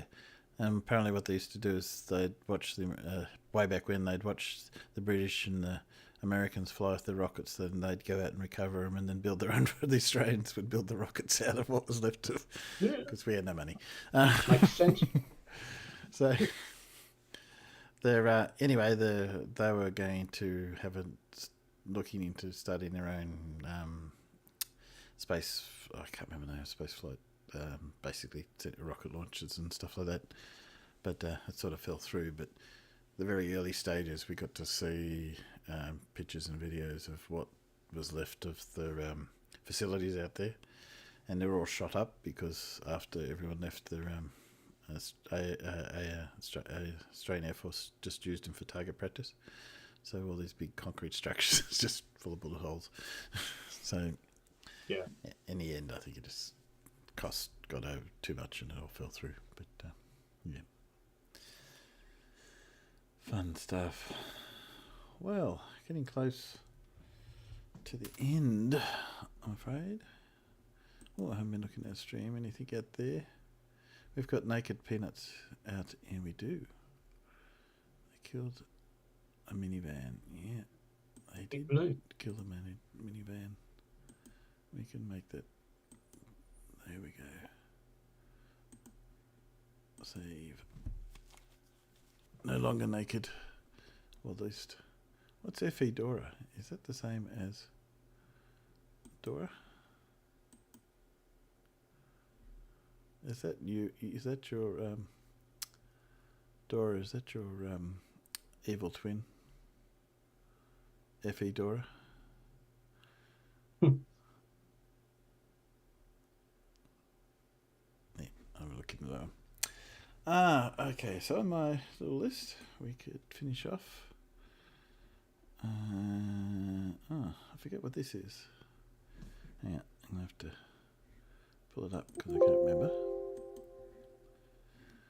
And then share it. Oh, it was only a little. Let me share it in Zoom. Share. Where'd you go? Too many things have come up in Zoom. I've got too many open. So when I hit share, I get too many things to pick from. That one. Sorry, and then I just got to share this out to the peanuts. All this for a few second video. And there we go. Okay. You do have a lot of things open when you're streaming, don't you? It's just like this open, that open, and that. I love this. Yeah. Here you go. You ready? You know what a bin chicken is, don't you? I love this spot. Yeah. What's this? Ah, shit. Fuck. I got electrocuted again, didn't I?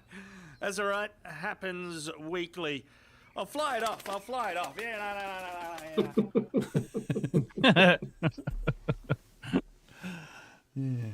Yeah, I'll be right. All right. We'll manage. I can't remember what this other thing is.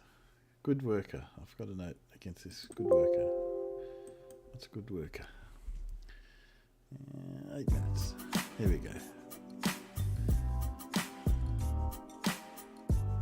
Oh, that's very satisfying. It is, yeah.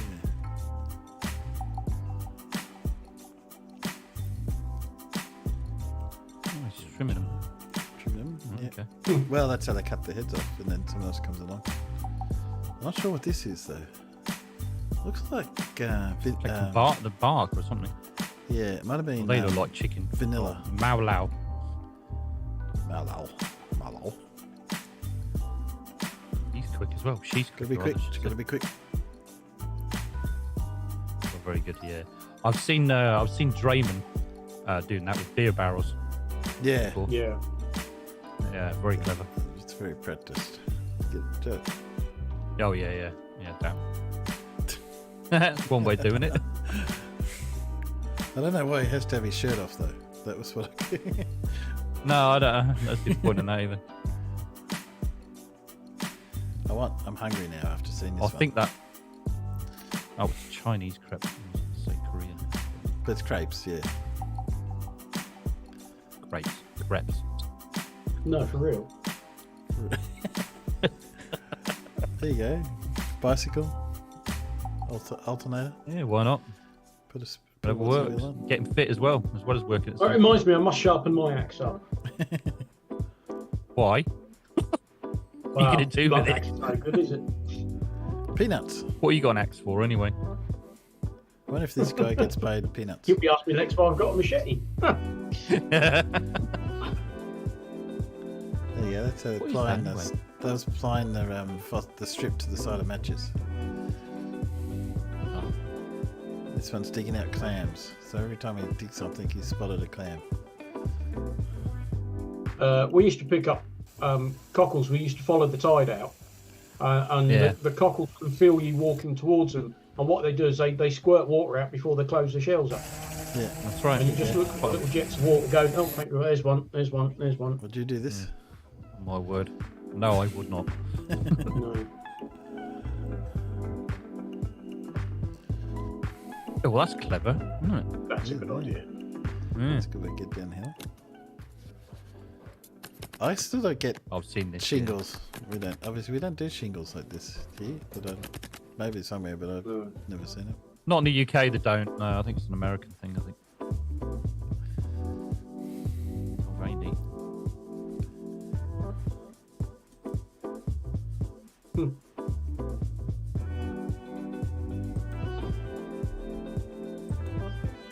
Burning incense sticks.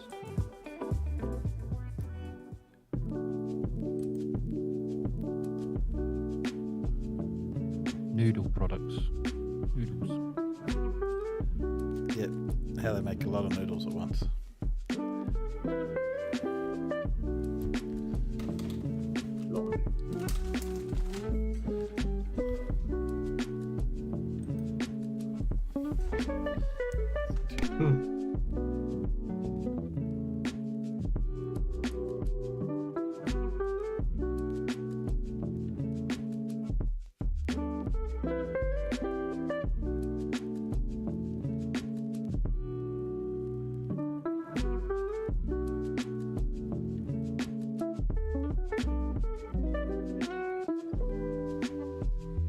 Very clever.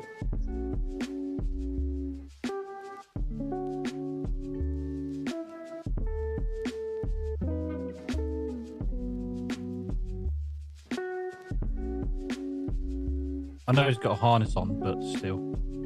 Yeah. No. No. No. Possibly through the window. Works.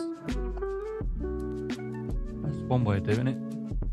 Oh, I see. That's all one continuous run of louver. So presumably once he's put that in place and piped it in, the louver goes back and you can't see it.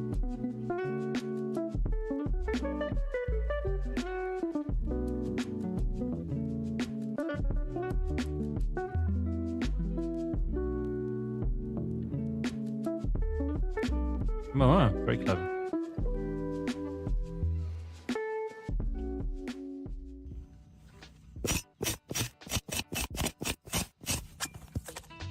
Pogo stick.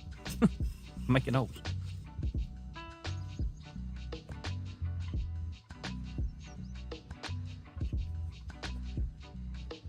Well, what was that an aid of? What was the point in doing that? Make holes and then put them back in again? Why?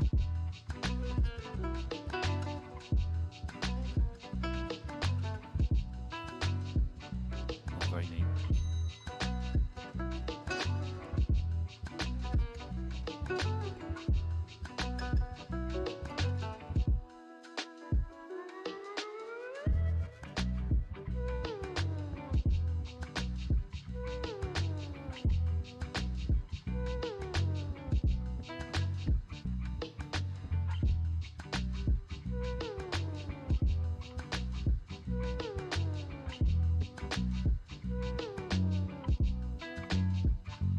I'm sure there's an That easier marble. way. Easier Looked like way marble, than this, didn't but I do get it. Yeah, whatever works.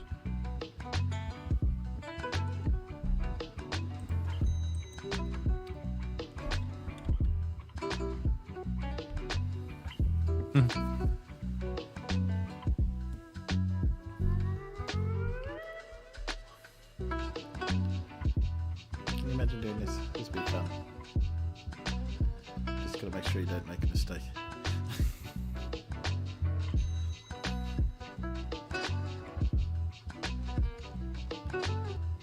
I've done something similar, but not nearly as high as that. Not even close. No. Oh, it's amazed me how many they're cutting in this one go with these machines. Yeah.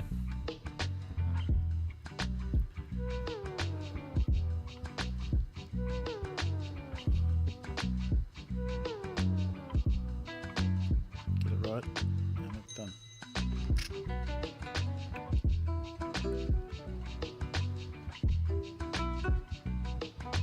Oop.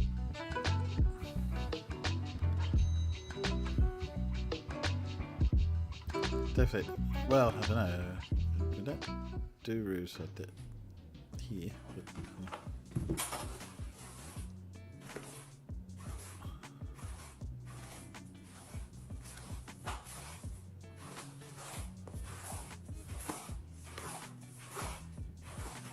that is getting that spot on that line. Obviously, we put tiles down.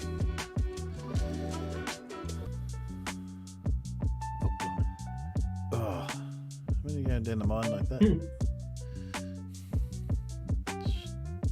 Oh, I wish painting was that quick. Well, it is if you mask everything off first, yeah. You get marks Yeah, off you could right. do, I suppose. Yeah. That is But even then, nice, he's isn't it? still pretty quick, though. Yeah. This is an art, doing corking like this. Yeah, I wish I could do corking that like that. I have to do really slow, and even then, it's crap. Yeah. Tried Yeah, it. muck it up. It's not easy.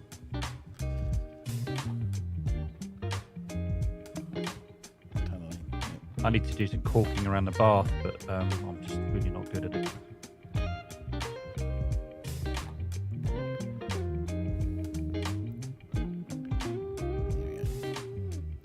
That's about the end of that one. I took a picture the other day for you guys. Just for you guys. At the local supermarket.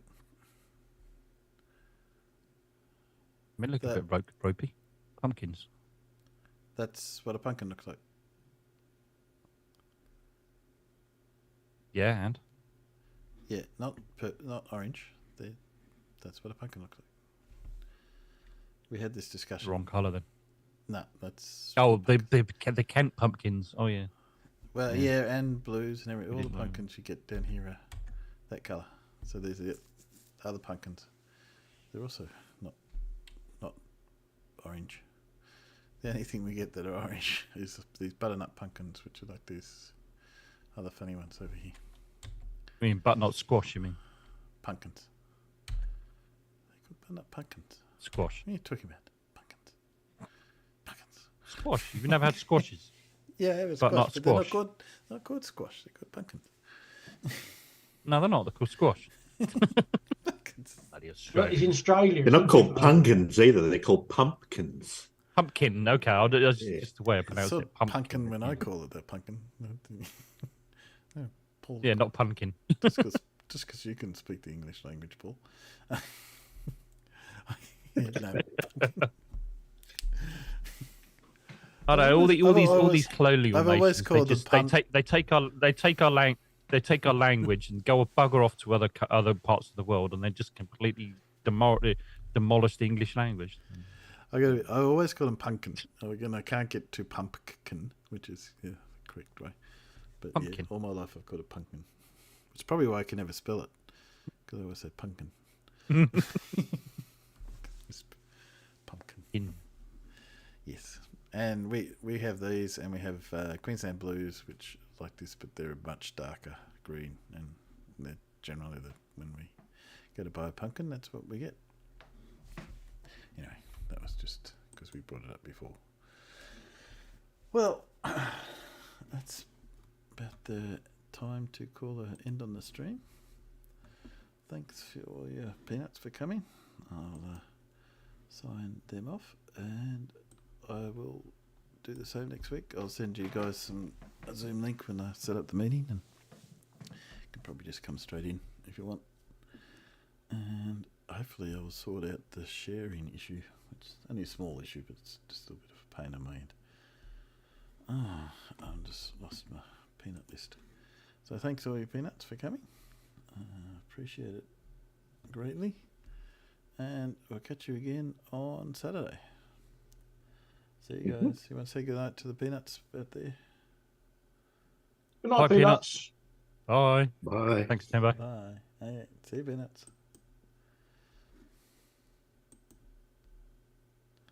There. Stream is